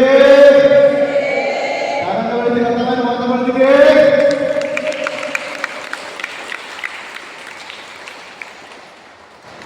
വളരെ വിചിത്രപരമായിട്ട് ഒരു രാജാവിനെ തെരഞ്ഞെടുക്കുന്ന ഒരു രാജ്യം. ഭരിച്ചുകൊണ്ടിരിക്കുന്ന രാജാവ് മരിച്ചു കഴിഞ്ഞാൽ രാജസേവകർ എല്ലാവരെയും കൊട്ടാരത്തിലേക്ക് വിളിക്കും. കൊട്ടാരത്തിലേക്ക് വിളിച്ചിട്ട് ഒരു തൂവലിങ്ങനെ പറത്തുവിടും. തൂവല് ആരുടെ തലയിൽ വന്ന് വീഴുന്നു, അദ്ദേഹമായി അടുത്ത രാജാവ്. എങ്ങനെയുണ്ട്? കൊള്ളല്ല. നമ്മുടെ ഇലക്ഷനൊക്കെ എങ്ങനെ ചെയ്താൽ മതി. അതുപോലെ എന്ത് പറ്റി? ഈ രാജാവ് മരിച്ചു. രാജസേവകൻ എല്ലാവരെയും കൊട്ടാരത്തിലേക്ക് വിളിച്ചു. കൊട്ടാരത്തിലേക്ക് വിളിച്ചിട്ട് ഒരു തൂവൽ പറന്നു വിട്ടു. തൂവൽ വന്ന് വീണത് ഒരു ജോക്കറിന്റെ തലയിലാണ്. എങ്ങനെയാണ്? ഇപ്പൊ ജോക്കർ ആരായി? നമ്മളിപ്പോൾ ഇരിക്കുന്നില്ലേ? ഈ ദൈവം തൂവലൊക്കെ പറഞ്ഞിരിക്കുന്നത് ദൈവവും നീ ജോലി ചോദിച്ചപ്പോഴായിരിക്കട്ടെ അവർ തൂവൽ നിന്റെ തലയിട്ടുണ്ട് ജോലി, അല്ലെങ്കിൽ നീ വീട് ആഗ്രഹിച്ചു ഇരിക്കട്ടെ, വീട് അഹങ്കരിക്കാൻ പാടില്ല. അങ്ങനെ ഈ ജോക്കർ രാജാവായപ്പോഴേ ഇയാൾ ചെയ്ത കാര്യം അറിയാമോ? കൊട്ടാരത്തിനോട് ചേർന്ന് ഒരു മുറി ഇങ്ങനെ പണി കഴിപ്പിച്ചു. എന്നിട്ട് എന്ത് ചെയ്തു? പാദം മുതൽ ശിരസ് വരെ കാണാവുന്ന രീതിയിൽ ഒരു കണ്ണാടി പഠിപ്പിച്ചു അതിന്. എന്നിട്ട് എല്ലാ ദിവസവും ഔദ്യോഗിക കർത്തവ്യത്തിന് മുൻപായിട്ട് പഴയ ജോക്കറിന്റെ ഇളങ്ങുന്ന കുപ്പായവും തൂവലുള്ള തൊപ്പിയൊക്കെ ധരിച്ചിട്ട് ഈ കണ്ണാടിയുടെ മുമ്പിൽ പോയി നിൽക്കും. എന്നിട്ടൊരു പ്രാർത്ഥനയുണ്ട്. ഒന്നുമല്ലാത്തവൻ, ഒന്നുമില്ലാത്തവൻ, എല്ലാം ദാനമായിരുന്നു. ദാനബോധത്തോടുകൂടി ഭാരത്തോടുകൂടി ഈ ജനത്തെ സേവിക്കാൻ എന്നെ സഹായിക്കണമേ ദൈവമേ. ഹല്ലേലൂയ. കരങ്ങൾ ഉയർത്തി ഹല്ലേലൂയ. ഹല്ലേലൂയ. പ്രാർത്ഥന എങ്ങനെയാണ്? ഒന്നുമല്ലാത്തവൻ ഒന്നും എല്ലാം ദാനമായിരുന്നു. ദാനബോധത്തോടു കൂടി ജീവിക്കാൻ എന്നെ സഹായിക്കണമേ. ആ കഥ പറയുന്നത് ആ രാജാവിൻ ജോക്കറായ രാജാവിന്റെ ഭരണകാലം ഏറ്റവും മികച്ചതായിരുന്നു. നമ്മളിങ്ങനെ പ്രാർത്ഥിക്കുന്നു. ചോദ്യം അതാ, നമ്മളിലേക്ക് നോക്കുമ്പോൾ നമ്മളിങ്ങനെ പ്രാർത്ഥിക്കുന്നു. ഒന്ന് ഗൾഫിൽ പോയിട്ട് 2 വർഷം ഗൾഫിൽ ജോലി ചെയ്തിട്ട് നാട്ടിൽ വന്നിട്ട് ഈ ഗൾഫുകാരൻ ഇങ്ങനെ പ്രാർത്ഥിക്കുന്നു. എന്തുമില്ല. അല്ലെങ്കിൽ ഒരു ഗവൺമെന്റ് ജോലി കിട്ടി, അല്ലെങ്കിൽ ഒരു വീട് വെച്ച് തറയെ നിൽക്കുവാന്ന് ആകാശത്തിന് ഭൂമിക്ക് വേണ്ടി നിൽക്കും, ഫ്ലോട്ട് ചെയ്ത് നിൽക്കും, പറന്ന് നിൽക്കും. ആലാഹമാനം പിന്നെ എന്ത് ചെയ്യണം? നമ്മൾ പിടിക്കണം ഇവന്റെ കാര്യം. നിൽക്കടാ ഇവന്റെ 2 കാലം നമ്മൾ ഉറപ്പിക്കണം. ഇവരിങ്ങനെ പറന്ന് നിൽക്കും. അൽപ്പന് പറഞ്ഞ ചെയ്തുകൊണ്ടിരിക്കുന്ന കാര്യമാണ്. അൽപ്പന് പിടിക്കാറുണ്ടോ? നമ്മളും കാര്യം ഇല്ല. നമ്മളങ്ങനെയാണല്ലോ. നമുക്ക് ഇത്തിരി ജീവിത സൗകര്യങ്ങൾ കൂടിയാൽ പഴയ നമുക്ക് ഇത്തിരി സാമ്പത്തികമായിട്ടൊക്കെ മെച്ചപ്പെട്ടതല്ലേ പഴയ ആളൊക്കെ നമ്മുടെ സ്റ്റാറ്റസിന് ചേരില്ല, പഴയ രീതിക്ക് ചേരില്ല. അല്ലെങ്കിൽ നമുക്കൊരു കല്യാണമൊക്കെ വന്നാല് നമ്മളുടെ രീതിയിൽ നമ്മൾ വിളിക്കത്തുള്ളൂ. ഞാൻ ഈ അടുത്ത കാലത്ത് ട്രിവാൻഡ്രം ടൗണിൽ ധ്യാനിപ്പിച്ചു. മെഡിക്കൽ കോളേജ് കണ്ടു. പള്ളിയുടെ കാര്യം ഞാൻ പറയുന്നത്, പള്ളിയുടെ ചെല്ലുമ്പോഴേ അവിടുത്തെ വികാരികളുടെ അച്ചോ ഇവിടുത്തെ ആൾക്കാരൊന്നും ഹല്ലേലൂയ പറയിച്ചോണെന്ന് പറയുന്നില്ല. ഞാൻ അത്ര വിശ്വസിച്ച മനുഷ്യരല്ലേ. മറ്റപ്പോൾ അച്ഛൻ ഒരു ഗവൺമെന്റ് എംപ്ലോയീസൊക്കെയാണ്. ഗവൺമെന്റ് മനുഷ്യരല്ലേ കൊടുത്തു മാത്രമല്ല സെക്രട്ടറിയേറ്റ് വിളിക്കുന്നവർക്ക് ജോലി ചെയ്യുന്നവർക്ക് ഗവൺമെന്റ് പ്രസിദ്ധമായിട്ട് എല്ലാവരും ഹൈ ക്ലാസ്. അവിടുന്ന് ഹല്ലേലൂയ പറയിച്ചോളെന്ന് പറയില്ല. മനുഷ്യരുടെ വിശ്വാസികളെന്ന് ചോദിച്ചു.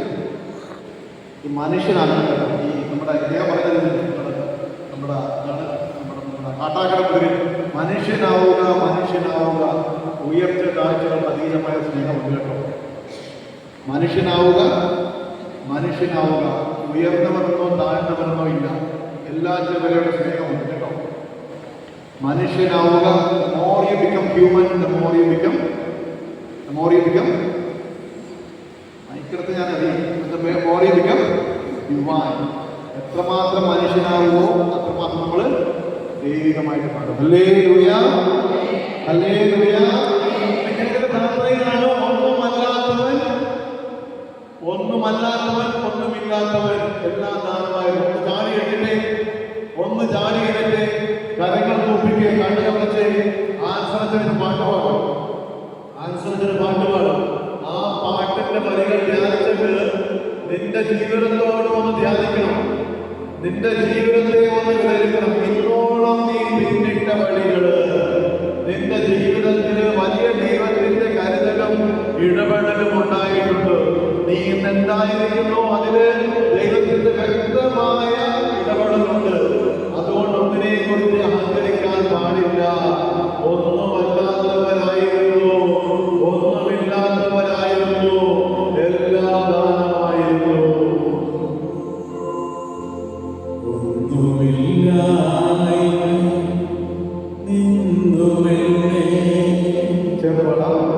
കൈപിടിച്ചു നടക്കുന്ന സ്നേഹം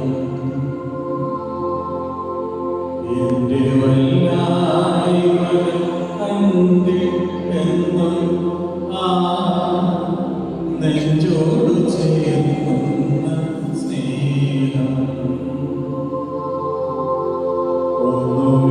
ഒന്നുമില്ലായ്മയിൽ നിന്നുമെന്നെ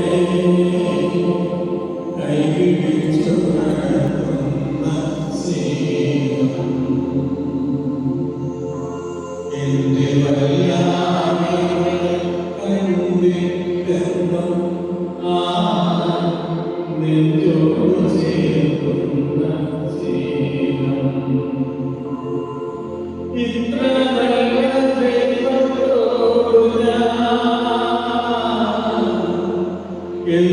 ചെയ്തു നന്ദി ചൊല്ലിടും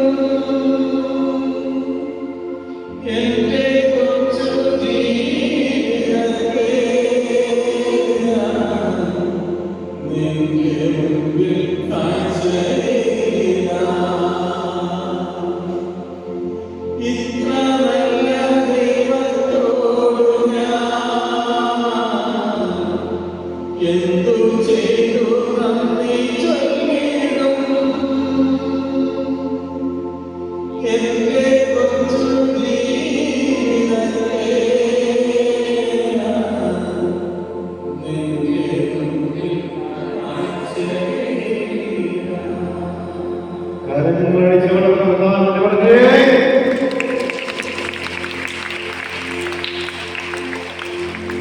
നമുക്കിരിക്കാം.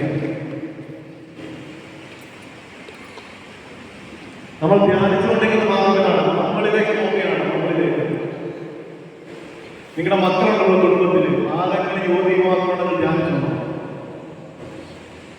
ഒരു മകനെ പഠിക്കാനായിട്ട് പോവുകയാണ്. കുമ്പളം എന്ന് പറഞ്ഞ ഗ്രാമത്തിൽ നിന്ന് നമ്മളെ ഗ്രാമം പറഞ്ഞേക്ക് ഒരുപാടാവോ മെട്രോപൊളിറ്റൻ സിറ്റിയാക്കാം. മോശക്കാരൊക്കെ പറയും. കുമ്പളം എന്ന ഗ്രാമത്തിൽ നിന്ന് ബാംഗ്ലൂരിലേക്ക് പോവുകയാണ്. എവിടെ പോകുന്നു? ബാംഗ്ലൂരിലേക്ക് പോവുകയാണ്. അങ്ങനെ ബാംഗ്ലൂരിലേക്ക് പോകുമ്പോൾ ബാംഗ്ലൂരിന്റെ കൾച്ചറായി, പുതിയ സംസ്കാരമായി, പുതിയ കൂട്ടുകാരായി. അപ്പൊ എന്തോ പുതിയ കൂട്ടുകാര് ഈ കുമ്പളം എന്ന് പറഞ്ഞ ഗ്രാമത്തിൽ നിന്ന് പഠിക്കാൻ പോയ മകന് പുതിയ കൂട്ടുകാരെ സിഗരറ്റ് കൊടുത്തു. എന്ത് കൊടുത്തു? സിഗരറ്റ് വെച്ച് നീട്ടി. സിഗരറ്റ് വെച്ച് നീട്ടിയപ്പോഴേ ഇവനിത് വാങ്ങിക്കാതെ തിരിച്ചു നടന്നു. മക്കളെല്ലാം നല്ല മക്കളായവരാണ്. ഇവനിത് വാങ്ങിക്കാതെ തിരിച്ചു നടന്നു. തിരിച്ചു നടന്നിട്ട് അവൻ പറഞ്ഞു, അമ്മ കരയും. ആര് കരയും? ആര് കരയും? അമ്മ കരയും. അമ്മ എവിടെയാ? അമ്മ എവിടെയാ? അമ്മ എവിടെയാണ്? ഈ ഗ്രാമത്തിലാ, ബാംഗ്ലൂരിൽ. അമ്മ കാണാതെയാണ്, അമ്മ ദൂരെയാണ്. എന്നിട്ട് ഈ മകൻ പറയുകയാണ്, അമ്മ കരയും. ഇത് ഞാൻ ചോദിക്കട്ടെ, അമ്മയുടെ ഓർമ്മയുള്ളിടത്തോളം കാലം ഈ മകന് തെറ്റ് പറ്റുമോ? പറ്റുമോ? എന്തോ നിങ്ങളുണ്ടല്ലോ മാതാപിതാക്കളെ, മക്കൾക്ക് നല്ല ഓർമ്മകൾ നൽകാൻ പരാജയപ്പെട്ടതുകൊണ്ടാണ് ഇത് മക്കൾ നിങ്ങൾ പറഞ്ഞ കേട്ടോ.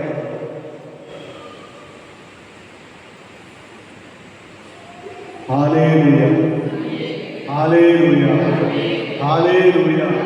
നാം പറയണം, അമ്മ കരയും. അമ്മയുടെ ഓർമ്മയുള്ളത്തോളം കാലം ഈ മകന് തെറ്റുപറ്റില്ല. Pablo Neruda എഴുതുകാരുണ്ട്. അയാൾ പറഞ്ഞ കാര്യമുണ്ട്. ചില അബദ്ധ സഞ്ചാരത്തിനിടയിൽ ചെല്ലാൻ പാടില്ലാത്ത ചില സ്ഥലങ്ങളിൽ എത്തിച്ചേരുമ്പോൾ നമ്മുടെ ഉൾക്കണ്ണിൽ രണ്ട് കാഴ്ച തെളിയും. സദാ മെഴുകുതിരികളിൽ കത്തിയെറിഞ്ഞുകൊണ്ടിരിക്കുന്ന ആൾക്കാരെയും പിന്നെ വീടും അപ്പന്റെയും അമ്മയുടെയും മുഖം. ഈ രണ്ട് കാഴ്ച മതി തെറ്റായ ജീവിതം നയിച്ചുകൊണ്ടിരിക്കുന്ന ഒരു മകനെ നല്ല ജീവിതത്തിലേക്ക് തിരിച്ചു കൊണ്ടുവരാനായിട്ട്. നിങ്ങൾ വിശ്വസിക്കുന്നുണ്ടോ? വിശ്വസിക്കുന്നുണ്ടോ? മക്കൾക്ക് നല്ല ഓർമ്മകൾ നൽകണം. ഫ്രാൻസിസ് മാർപ്പാപ്പയെ യുവതി യുവാക്കളെ നോക്കിയിട്ട് പറയും, ബി ഡിസപ്പിയർഡ് ഇൻ ഗോഡ്. എന്താണ്? B disappeared in God. ദൈവത്തിൽ നഷ്ടപ്പെട്ടവരായി ജീവിക്കുവിൻ. അതിനൊരു പശ്ചാത്തലമുണ്ട്. ഒരു യുവജന പ്രധാന അതിന്റെ പശ്ചാത്തലം എന്താണ്? 12ാമത്തെ വയസ്സിൽ യൗസേ പിതാവിന്റെയും മാതാവിന്റെയും കൈപിടിച്ചുകൊണ്ട് ബാലനായ യേശു ജെറുസലേം ദേവാലയത്തിലെ തിരുനാളിന് വരുന്നുണ്ട്.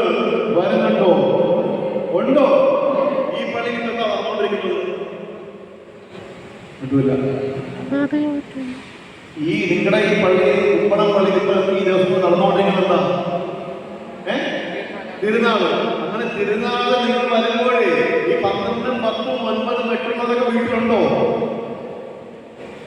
ഇല്ല. ഞാനത് പറയാൻ നിങ്ങൾ വായിക്കണം ഉണ്ടോ? ഇവരൊക്കെ എന്ത് ചെയ്തു? തേങ്ങ ഇവരൊക്കെ എന്ത് ചെയ്യുന്നത്?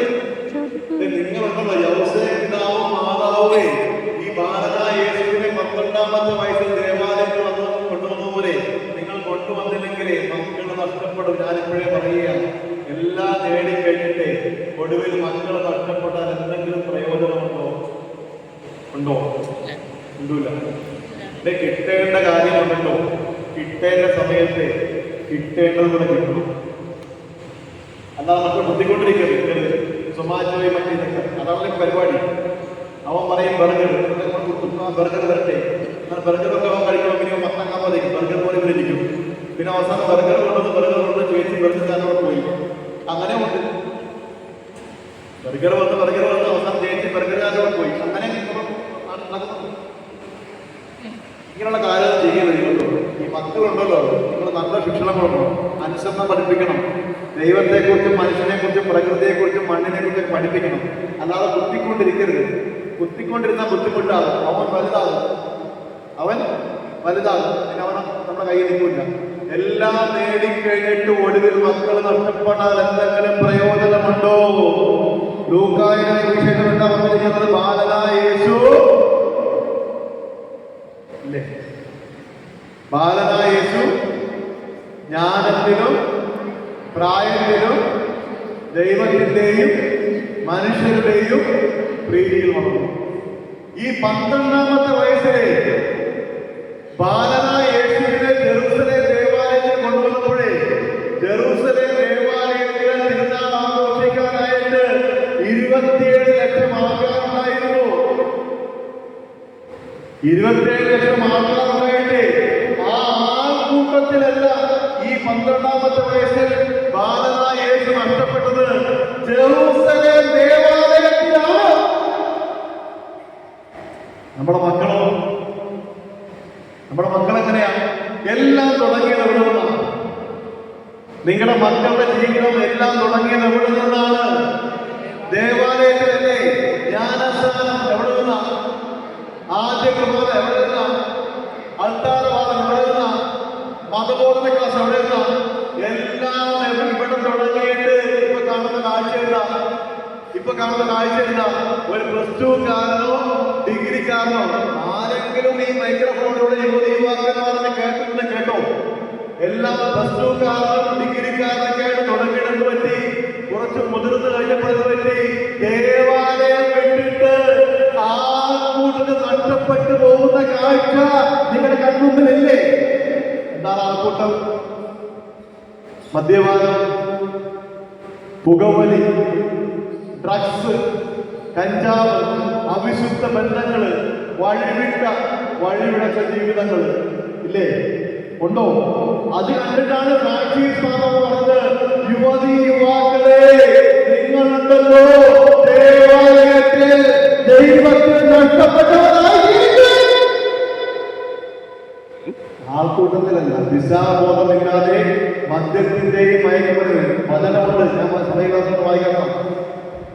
യുവാക്കൾക്കും വചനം പറയാറുണ്ട്. മദ്യത്തിന്റെയും മയക്കുമരുന്നിന്റെയും പറയുന്നുണ്ട്. രാവിലെ എഴുന്നേറ്റ് വൈകുന്നേരവും മദ്യത്തിന്റെയും മയക്കുമരുന്നിന്റെയും പുറകെ പോകുന്നത് ദുരിതമെന്നാണ് സങ്കീർത്തനം വായിക്കുന്നത്. ദുരിതം. ഹല്ലേലൂയ. രണ്ട് പേർക്ക് ഹല്ലേലൂയ. മക്കളെ ഓർത്ത് വിളിച്ചേ യേശുവേ. അതുകൊണ്ട് എന്ത് ചെയ്യണം? മക്കളെ ദൈവത്തോടും ദൈവാലയത്തോടും ചേർന്ന് നിർത്തണം. ഞായറാഴ്ച കൊണ്ടുള്ള എഴുന്നേറ്റാണല്ലോ, വേറെ ചിന്തകളൊന്നുമില്ല. ഞായറാഴ്ച എഴുന്നേറ്റാണല്ലോ ഈ കുർബാന കഴിഞ്ഞിട്ട് മതി ട്യൂഷനും കാര്യങ്ങളൊക്കെ. ഇപ്പൊ നിങ്ങൾ പറയും നാളെ സ്കൂളിലെന്നൊക്കെ പറയും. നിങ്ങൾ നോക്കി എത്ര മക്കളുണ്ട് നിങ്ങളുടെ? ഇപ്പൊ നിങ്ങൾ അവരെ കൊണ്ടുവന്ന് നമുക്ക് കേൾക്കൂല്ലോ. നിങ്ങൾ തന്നെ കാരണക്കാര്, മാതാപിതാക്കൾ. നിങ്ങൾ ചുമ്മാ ഈ ജന്മം കൊണ്ട് മാതാപിതാക്കളാകില്ല കേട്ടോ. ജന്മം കൊണ്ട് നിങ്ങൾ മാതാപിതാക്കൾ, നിങ്ങളുടെ ശിക്ഷണവും ഉണ്ട്. അതുകൊണ്ട് കിട്ടേണ്ട കാര്യങ്ങൾ കിട്ടേണ്ട സമയത്ത് കിട്ടേണ്ടതാണ് കിട്ടണം. Hallelujah, hallelujah. ആഫ്രിക്കയില് ഒരു ട്രൈബുണ്ട്, ഒരു ഗോത്രവർഗമുണ്ട്. അവരുടെ ഇടയിൽ ഒരു പ്രത്യേകതയുണ്ട്. ഏതെങ്കിലും കുടുംബത്തില് ഭാര്യയും ഭർത്താവും തമ്മില് വഴക്കും അടിയും ബഹളമൊക്കെ ആയാല് അയൽക്കാരും ബന്ധുമിത്രാദികളും ചേർന്ന് പൊട്ടിക്കൊണ്ടിരിക്കുന്ന ഒരു മൺകുടം ഇവരുടെ വീടിന്റെ മുറ്റത്ത് കൊണ്ടു വെക്കും. പൊട്ടിക്കൊണ്ടിരിക്കുന്ന ഒരു മൺകുടം ഇവരുടെ വീടിന്റെ മുറ്റത്ത് കൊണ്ട് വെച്ചിട്ട് ഇവരെ അവരെ കൈകൊട്ടി വിളിക്കും. എന്നിട്ട് പറയൂ, ഫ്രജൈൽ ഹാൻഡിൽ വിത്ത് കെയർ. ഏതെങ്കിലും കുടുംബത്തില് ഭാര്യയും ഭർത്താവും തമ്മില് വഴക്കും അടിയും ബഹളമൊക്കെ ആയാല് അയൽക്കാരും ബന്ധുക്കളും ചേർന്ന് പൊട്ടിക്കൊണ്ടിരിക്കുന്ന ഒരു മൺകുടം വീടിന്റെ മുറ്റത്ത് കൊണ്ടുവന്ന് വെക്കും. എന്നിട്ട് ഇവരെ കൈകൊട്ടി വിളിച്ചിട്ട് പറയും, ഈ മൺകുടം പോലെ സൂക്ഷിച്ച് കൈകാര്യം ചെയ്യണം. എന്ത് കുടുംബജീവിതം സൂക്ഷിച്ച് കൈകാര്യം, അഥവാ നന്നായിട്ട് കൈകാര്യം ചെയ്തെന്ന് പറ്റും. കയ്യിൽ നിന്ന് വീണുമായിട്ട് പറ്റും. കയ്യിൽ നിന്ന് വീണ് പോയാൽ എന്ത് പറ്റും? പൊട്ടിപ്പോന്നല്ലല്ലോ. പൊട്ടിപ്പോന്ന പിന്നെ നമ്മൾ പൊട്ടിക്കാം. നമ്മൾ ഒട്ടിക്കണം. ഇപ്പം കിട്ടുമ്പോൾ ഒട്ടിക്കൂല. കസേര പൊട്ടി നമ്മൾ ഒട്ടിക്കുന്നില്ലേ? അതുപോലെ ബിഷപ്പ് പോസ്റ്റ് വെച്ച് ഒട്ടിക്കുന്നില്ലേ? ഇല്ല. ഇവിടെ അങ്ങനത്തെ ഇല്ല. എങ്ങനെ ഉണ്ടല്ലോ എനിക്ക് തെറ്റുപറ്റി. കാരണം നിങ്ങൾ ഇവിടെ ഇരിക്കേണ്ടവരാ. നിങ്ങൾ ഇവിടെ ഇരിക്കേണ്ട ആൾക്കാരാണ്. എനിക്ക് തെറ്റുപറ്റി. നിങ്ങൾ പറയാൻ പാടില്ല. നിങ്ങളോട് പറയാൻ പറ്റുള്ളൂ അല്ലേ? പൊട്ടി മൺകുടം കയ്യിൽ വീണ എന്ത് പറ്റും? പൊട്ടുപോകും. തകർന്ന് ആകുമോ? പഴയ പൊട്ടിക്കാൻ പറ്റുമോ?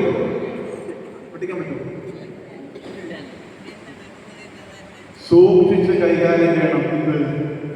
എന്ത് കുടുംബജീവിതം. അതുകൊണ്ട് പേര് പറയാമോ? 5 കാര്യങ്ങൾ. വിശ്വസ്തത. ഇച്ചിരി കുടിക്കണം. വിശ്വസ്തത. അതിരത്തുറന്ന് പറഞ്ഞു, കരകളിട്ട് പറഞ്ഞു. വിശ്വസ്തത, സത്യസന്ധത, ആത്മാർത്ഥത, അനുസരണം. ഈ 5 കാര്യങ്ങളും കുടുംബത്തിൽ ഒരു നിധി പോലെ സൂക്ഷിച്ചു. കുടുംബത്തിൽ ഐശ്വര്യമുണ്ടാകും, കൃപയുണ്ടാകും, ഉയർച്ചയുണ്ടാകും. മറിച്ച് ഈ 5 കാര്യത്തിൽ എവിടെയെങ്കിലും പാലിച്ചു നോക്കാതെ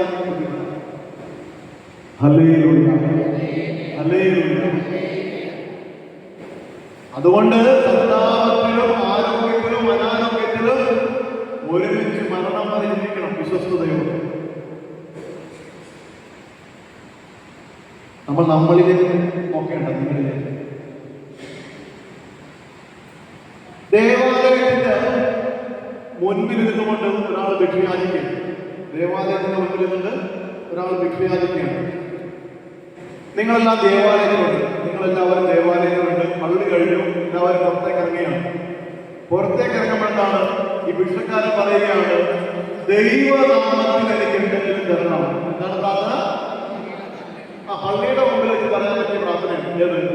ദൈവനാമത്തില് എനിക്ക് തരണം. നിങ്ങൾ നല്ല ആൾക്കാരാണ്. നിങ്ങൾ ചെയ്തു. എനിക്ക് കുറെ കേട്ടുണ്ട്. നിങ്ങൾ ചെയ്തു തലയാട്ടിക്കൊണ്ട് നിങ്ങളുടെ കുടുംബത്തിലേക്ക് പോയി. വൈകുന്നേരമായപ്പോഴേ ഈ യാചകൻ മദ്യഷാപ്പിന്റെ പുറത്താണ്. ബാറിന്റെ പുറത്ത് നിന്നുകൊണ്ട് യാചിക്കേണ്ടത്. അവിടെ യാചനയുടെ ഫോർമുല എന്താണ്? ദൈവനാമത്തിൽ എനിക്ക് എന്തെങ്കിലും തരണം വേണം. ചേട്ടന്മാരെല്ലാം മദ്യം കഴിച്ചിട്ട് ഇറങ്ങി വരുമ്പോൾ ഇയാളുടെ കരയുകയാണ്. ദൈവനാമത്തിൽ എനിക്ക് എന്തെങ്കിലും തരണം എന്ന് പറയുമ്പോൾ ഈ കരച്ചിൽ നമ്മുടെ ചേട്ടന്മാരെല്ലാം മുങ്ങിപ്പോയി.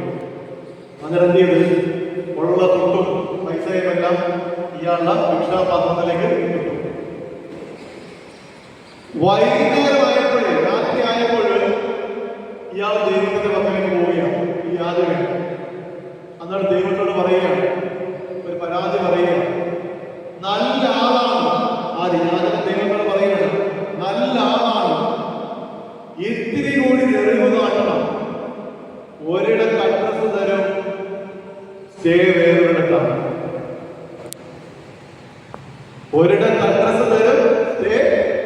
വേറൊരിടത്താണ്. ദൈവത്തിന്റെ അഡ്രസ് എവിടെയാ? കിട്ടൂല. ദൈവത്തിന്റെ അഡ്രസ് എവിടെയാ? ദേവാലയം. ദേവാലയത്തിന്റെ പത്തിൽ നിന്നുകൊണ്ട് വിഷയങ്ങൾ കിട്ടിയോ? പിന്നെ എവിടെയാ കിട്ടിയത്? പൈസ എവിടെയാ കിട്ടിയത്?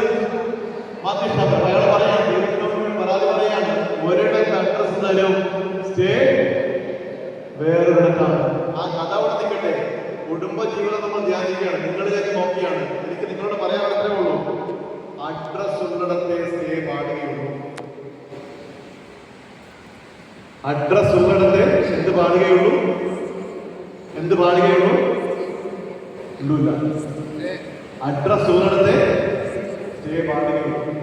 2 ആഴ്ച മുമ്പേ ഒരു ഫാമിലി എനിക്ക് കൗൺസിലിംഗ് വന്നു. സംഭവം ഇതാണ്, ഭാര്യ വന്നു, ഭർത്താവ് വന്നു, അപ്പൻ വന്നു, 4 പേരാണ്. ചേട്ടനൊരു പ്രശ്നമുണ്ട്. ജോലി കഴിഞ്ഞ് വൈകുന്നേരം 5 മണിയാകുമ്പോൾ വീട്ടിലെത്തും.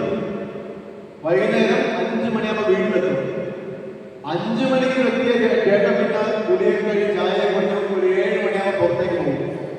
ഒരു 7 മണിയാകുമ്പോൾ പുറത്തേക്ക് പോകും. 7 മണിക്ക് പോകുന്ന ചേട്ടൻ പിന്നെ വരുന്നത് രാത്രി 1 മണിക്കാണ്. രാത്രി 1 മണിക്കാണ്. ആദ്യകാലങ്ങളിൽ മാസത്തിൽ 1, 2 ഉള്ളായിരുന്നു. ആദ്യകാലങ്ങളിൽ മാസത്തിൽ 1, 2 ഉള്ളായിരുന്നു. പിന്നെ ഇത് കൂടി വന്നു. ഏത്? വരുന്നു, ചായ കുടിക്കുന്നു, കുളിക്കുന്നു, 7 മണിക്ക് പോകുന്നു, വരുന്നു 8 മണിക്ക്, 1 മണിക്ക്. ഇപ്പൊ ചേട്ടൻ എവിടെയാണോ പോകുന്നത് അവിടുത്തെ ആൾക്കാർക്കെല്ലാം കാര്യം വഴി. മനസ്സിലായില്ലേ? അങ്ങനെ എന്ത് പറ്റി? അങ്ങനെ ചേട്ടൻ ഒരു ദിവസം അവിടെ പോയി 7 മണിക്ക് പോകുന്നു. അങ്ങനെ ഇരിക്കുമ്പോൾ ഒരു 12 മണിക്ക് രാത്രി ആ നാട്ടുകാരെല്ലാം കൂടെ ഒരു വീട്ടിൽ നിന്ന് ഒരു ചേച്ചിയുമായിട്ട് ഈ ചേട്ടനെ പിടികൂടി തലേ കൊണ്ടിടക്കി. എന്തായി? തലേ കൊണ്ടിടക്കി ഡിവോഴ്സിന് വക്കലെത്തി. അങ്ങനെയാണ് നമ്മുടെയൊക്കെ വരുന്നത് സംസാരിക്കാനായിട്ട്. പറഞ്ഞു മനസ്സിലാവുന്നു? ഇല്ല. നീക്ക് മനസ്സിലാവുന്നു? അഡ്രസ് ഉള്ളിടത്തെ എന്ത് പാടുകയുള്ളൂ? പാടുകയുള്ളൂ. നിങ്ങൾ വിചാരിക്കും മറ്റേ ചേട്ടൻ ജോലിക്കാരനോട് വാട്സപ്പ് കുത്തിയിട്ട് കുത്തുമല്ലോ, അങ്ങനെ കണ്ടല്ലേ? അങ്ങനെ ഒന്ന് നമ്മൾ വിചാരിക്കും അത് ഡിലീറ്റ് ചെയ്യാണ്. ഇവിടെ ഇതിൽ ഡിലീറ്റ് ചെയ്യാണ്. അവിടെ ഒരാൾ ഡിലീറ്റ് ചെയ്യില്ല. ഒന്ന് ഏറ്റു പറയാമോ? ചിലരെ കുറച്ചു കാലത്തേക്ക് പറ്റിക്കാം. ചെയ്തുകൊണ്ടിരിക്കുന്ന കാര്യമാണ്. അതെങ്കിൽ മാത്രമേ ശ്രദ്ധിക്കട. ചിലരെ കുറച്ചു കാലത്തേക്ക് പറ്റിക്കാം. പറയൂല, ഞാൻ പറയില്ല. ചിലരെ കുറച്ചു കാലത്തേക്ക് പറ്റിക്കാം. കുറച്ചുപേരെ എല്ലാ കാലത്തും പറ്റിക്കാം. എല്ലാവരെയും എല്ലാ കാലത്തും പറ്റിക്കാൻ പറ്റുമോ? പലനാൾ കള്ളൻ ഒരു നാൾ പിടിക്കപ്പെടും. അതുകൊണ്ട് വളരെ പണിയെ കൊണ്ടെങ്കിൽ സൂക്ഷിക്കണം. പറഞ്ഞ മനസ്സിലാവും. നീ അഡ്രസ് ചെയ്തേക്കിട്ടുണ്ട് എന്നറിയാവോ? മറ്റേ അച്ഛമ്മത്തിന്റെ കയ്യൊക്കെ വെച്ച് ജനറോല്ലേ ഇന്ന് മുതൽ മകരം വരെ, മരണം വരെ, സന്താപത്തിൽ. അപ്പൊ അഡ്രസ്സിന് സ്റ്റേ കിട്ടി. നീ ഇയാളുടെ ഭാര്യയാണ്, നീ ഇയാളുടെ ഭർത്താവാണ്. പിന്നെ അവിടെ സ്റ്റേ മാറുകയുള്ളൂ. വേറെ എവിടെയൊക്കെ പോയാൽ നാട്ടുകാരെ വീട്ടുകാരെ കാണുന്നുണ്ട്. അതുകൊണ്ട് പലനാൾ കള്ളൻ ഒരു നാൾ. ഈ എന്നിലേക്ക് നോക്കണം. നിങ്ങൾ വിചാരിക്കരുത് വാട്സപ്പിനൊക്കെ വായിക്കാൻ പറ്റും. അവിടെ എല്ലാം എഴുതി ഈ കട്ട് നമ്മൾ ഒരിക്കൽ പിടിക്കപ്പെടുന്നു. നിങ്ങൾ വിചാരിക്കരുത്. ഇതിന് ശീലമായി വരുമ്പോഴാണ് കൊടുക്കുന്നത്. അവിടെ ഇതിന് മനസ്സാക്ഷി വേണം. ദൈവത്തിന്റെ സ്വരമാണ് എന്ത് ദൈവത്തിന്റെ സ്വരമാണ് മനസാക്ഷി ഉണ്ടാകണം. ഇനി എനിക്കറിയാൻ പറഞ്ഞു നേരിട്ടുള്ള ആൾക്കാരായതുകൊണ്ട്, ദൈവത്തിന്റെ സ്വന്തം ആൾക്കാരായതുകൊണ്ട് നിങ്ങളിതൊന്നും ബാധിക്കില്ല. ഹല്ലേലൂയ. ഞാൻ പറയുന്ന കാര്യമെല്ലാം ക്ലിയർ അല്ലേ? ആണോ? ഒന്ന് കരങ്ങൾ ഉയർത്താവോ? ഞാൻ പറയുന്ന കാര്യങ്ങൾ നിങ്ങൾക്ക് മനസ്സിലാവുന്നുണ്ട്? കാര്യങ്ങൾ അടിക്കാൻ കർത്താവിനെ മാറ്റപ്പെടുത്തുകയേ. അപ്പൊ അതുകൊണ്ട് എനിക്ക് ഈ മാതാപിതാക്കളെ സ്ത്രീജനങ്ങളോ നിങ്ങളോട് ഒരു കാര്യം പറയാനുണ്ട്. നിങ്ങളെ ഈ പരിശുദ്ധ കന്യാമറിയം മറിയത്തെ പോലെ നിശബ്ദതയുള്ള, മറിയത്തെ പോലെ ധ്യാനമുള്ള ഒരു കൂട്ടുകാരിയെ ജീവിതയാത്രയെ കൊണ്ട് നടക്കണം. ഞാൻ വീണ്ടും ആവർത്തിക്കുകയാണ്. പരിശുദ്ധ കന്യകാമറിയത്തെ പോലെ നിശബ്ദതയുള്ള പരിശുദ്ധ കന്യകാമറിയത്തെ പോലെ ധ്യാനമുള്ള ഒരു കൂട്ടുകാരിയെ ജീവിതയാത്രയെ കൊണ്ട് നടക്കണം. മനസ്സിലായോ? ഇല്ല. പരിശുദ്ധ കന്യകാമറിയത്തെ പോലെ ധ്യാനമുള്ള ഒരു കൂട്ടുകാരിയെ ജീവിതയാത്രയിൽ കുടുംബജീവിതം നയിക്കുമ്പോൾ കൊണ്ട് നടക്കണം. വചനം എന്താ പറഞ്ഞിരിക്കുന്നത്? മറിയം ഇതെല്ലാം ഹൃദയത്തിൽ സംഗ്രഹിച്ചു അല്ലേ? സംഗ്രഹിച്ചു എന്നാണ്. അതിനർത്ഥം മറിയം സഹിച്ചു എന്നല്ല, മറിയം ധ്യാനമുള്ള സ്ത്രീയാണെന്നർത്ഥം. മറിയം സഹിച്ചു എന്നതർത്ഥം. ചില കരിസ്മാനിക പ്രവർത്തകന്മാരൊക്കെ പറയും എന്റെ ജീവിതമാണ് നീ സഹിച്ചു അങ്ങനെയൊക്കെ പറയും. മറിയം സഹിച്ചു എന്നതർത്ഥം മറിച്ചെന്താണ്? മറിയം ധ്യാനമുള്ള സ്ത്രീയാണെന്നർത്ഥം. ഓരോന്നുമേ തർക്കിച്ചും പരിഹരിച്ചും അനുമാനിച്ചും കൊടുക്കേണ്ടതല്ല ജീവിതം. മനസ്സിലാവുന്നുണ്ടോ? ഈ സ്ത്രീജനങ്ങളോട് പറയണം, അമ്മമാരോട് പറയണം, കുടുംബത്തില് ഈ മരുമോളും അമ്മയാളൊക്കെ ജീവിക്കുമല്ലോ, അല്ല അയൽക്കാരോടൊക്കെ ജീവിക്കില്ലേ? ഓരോന്നും തർക്കിച്ചും അനുമാനിച്ചും പരിഹരിച്ചും കൊടുക്കേണ്ടതല്ല ജീവിതം. ചിലതൊക്കെ ഉണ്ടല്ലോ മിഴിപൂട്ടി നിശബ്ദമായിട്ട് ഈ ഭൂമിയുടെ നിശ്ചയങ്ങൾക്ക് വിട്ടുകൊടുത്തേക്കണം. മനസ്സിലായോ? നിന്റെ നിയോഗമാണ്, നിന്റെ ജീവിതമാണ്. ചിലതൊക്കെ ഞാൻ പറയേണ്ട ആവശ്യമില്ലല്ലോ. ഈ നാമം നമുക്കറിയാലോ, യാക്കോബിന്റെ 3-ാം ലേഖനം. നമ്മുടെ നാമം അറിയാൻ നമുക്ക് വാളിനേക്കാൾ കുറിച്ചാണ് ഇപ്പൊ ശരിയാക്കി. അങ്ങനെയൊക്കെ വരുമ്പോൾ അവസ്ഥയുണ്ടല്ലോ. ഇതുണ്ടാകണം. മറിയത്തെ പോലെ മിഴികൂട്ടി നിശബ്ദമായിട്ട് ഭൂമിയുടെ നിശ്ചയങ്ങൾ വിട്ടുകൊള്ളും. നിങ്ങൾ വിചാരിക്കണം, ജീവിതം എന്ന് പറഞ്ഞാൽ സുഖവും സന്തോഷവും നമുക്ക് ഇതൊക്കെ സന്തോഷവും ദുഃഖമൊക്കെ പാലും തേനും എപ്പോഴും ഉണ്ടാവില്ല. അപ്പൊ അതുകൊണ്ട് എല്ലാ കാര്യങ്ങളും തർക്കിക്കാനും പരിഹരിക്കാനും അനുമാനിക്കാനും പോകണ്ട കേട്ടോ. ചിലപ്പോഴൊക്കെ ഉണ്ടല്ലോ, അതൊക്കെയുള്ള പല പ്രശ്നങ്ങളും കാരണം. ഞാനിപ്പോഴും കാര്യം ഡീൽ ചെയ്തിരിക്കുന്നു. ഒരു ഡിവോഴ്സിന്റെ കാര്യമാണ്. ഞാൻ നേരത്തെ പറഞ്ഞതുപോലെ ചേട്ടന് അഡ്രസ് ഉണ്ട്, പേരെടുത്താണ്. ഞാനിപ്പോൾ ഒരു കാര്യം അത് ട്രിവാൻഡ്രത്ത് ഡീൽ ചെയ്തിരിക്കും. ചേട്ടന് പേരെടുത്താണ്. രണ്ടിടത്ത് മാത്രമല്ല, ചേട്ടന് കൂടുതൽ രണ്ടാമത്തെ ആവാൻ സ്നേഹം. അത് മാത്രമല്ല, ചേച്ചിയോട് പറയണത് നീ വേണമെങ്കിൽ സ്വന്തം ഭാര്യയോട് ഭർത്താവ് പറയണേ, നീ വേണമെങ്കിൽ പേരിന് എന്റെ കൂടെ നിന്നോ, നാട്ടുകാരും വീട്ടുകാരും പറയണ്ട, എനിക്ക് അവളോട് കൂടുതൽ സ്നേഹവും കാര്യങ്ങളൊക്കെ. 17 വർഷം കഴിഞ്ഞിട്ട് ഒരാൾ പറയുക, 17 വർഷം കഴിഞ്ഞിട്ട് ഒരാൾ, അത് വിദ്യാഭ്യാസമല്ല, നല്ല ജോലിയും സർക്കാരിന്റെ വലിയ ഉന്നത ഓഫീസറൊക്കെ ഇരുന്ന ആളാണ്. അയാൾ പറയാണ് 17 വർഷം കഴിഞ്ഞ അവൾ പറയാണ്. എങ്ങനെയാ? ഇവള് മടിയിൽ കിടക്കേണ്ടി ഇവളോട് പറയുന്ന കാര്യമാണ്. സ്വന്തം മകനോട് പറയാണ്, എനിക്ക് കൂടുതൽ സ്നേഹം അയാളോടാ അവളോടാ, അതുകൊണ്ട് നീ വേണമെങ്കിൽ പേരിന് ഇരുന്നോ. ഹല്ലേലൂയ, ഹല്ലേലൂയ, യേശുവേ നന്ദി.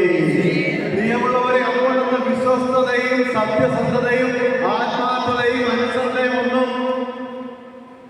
കൈവെടിഞ്ഞ് ജീവിക്കരുത്.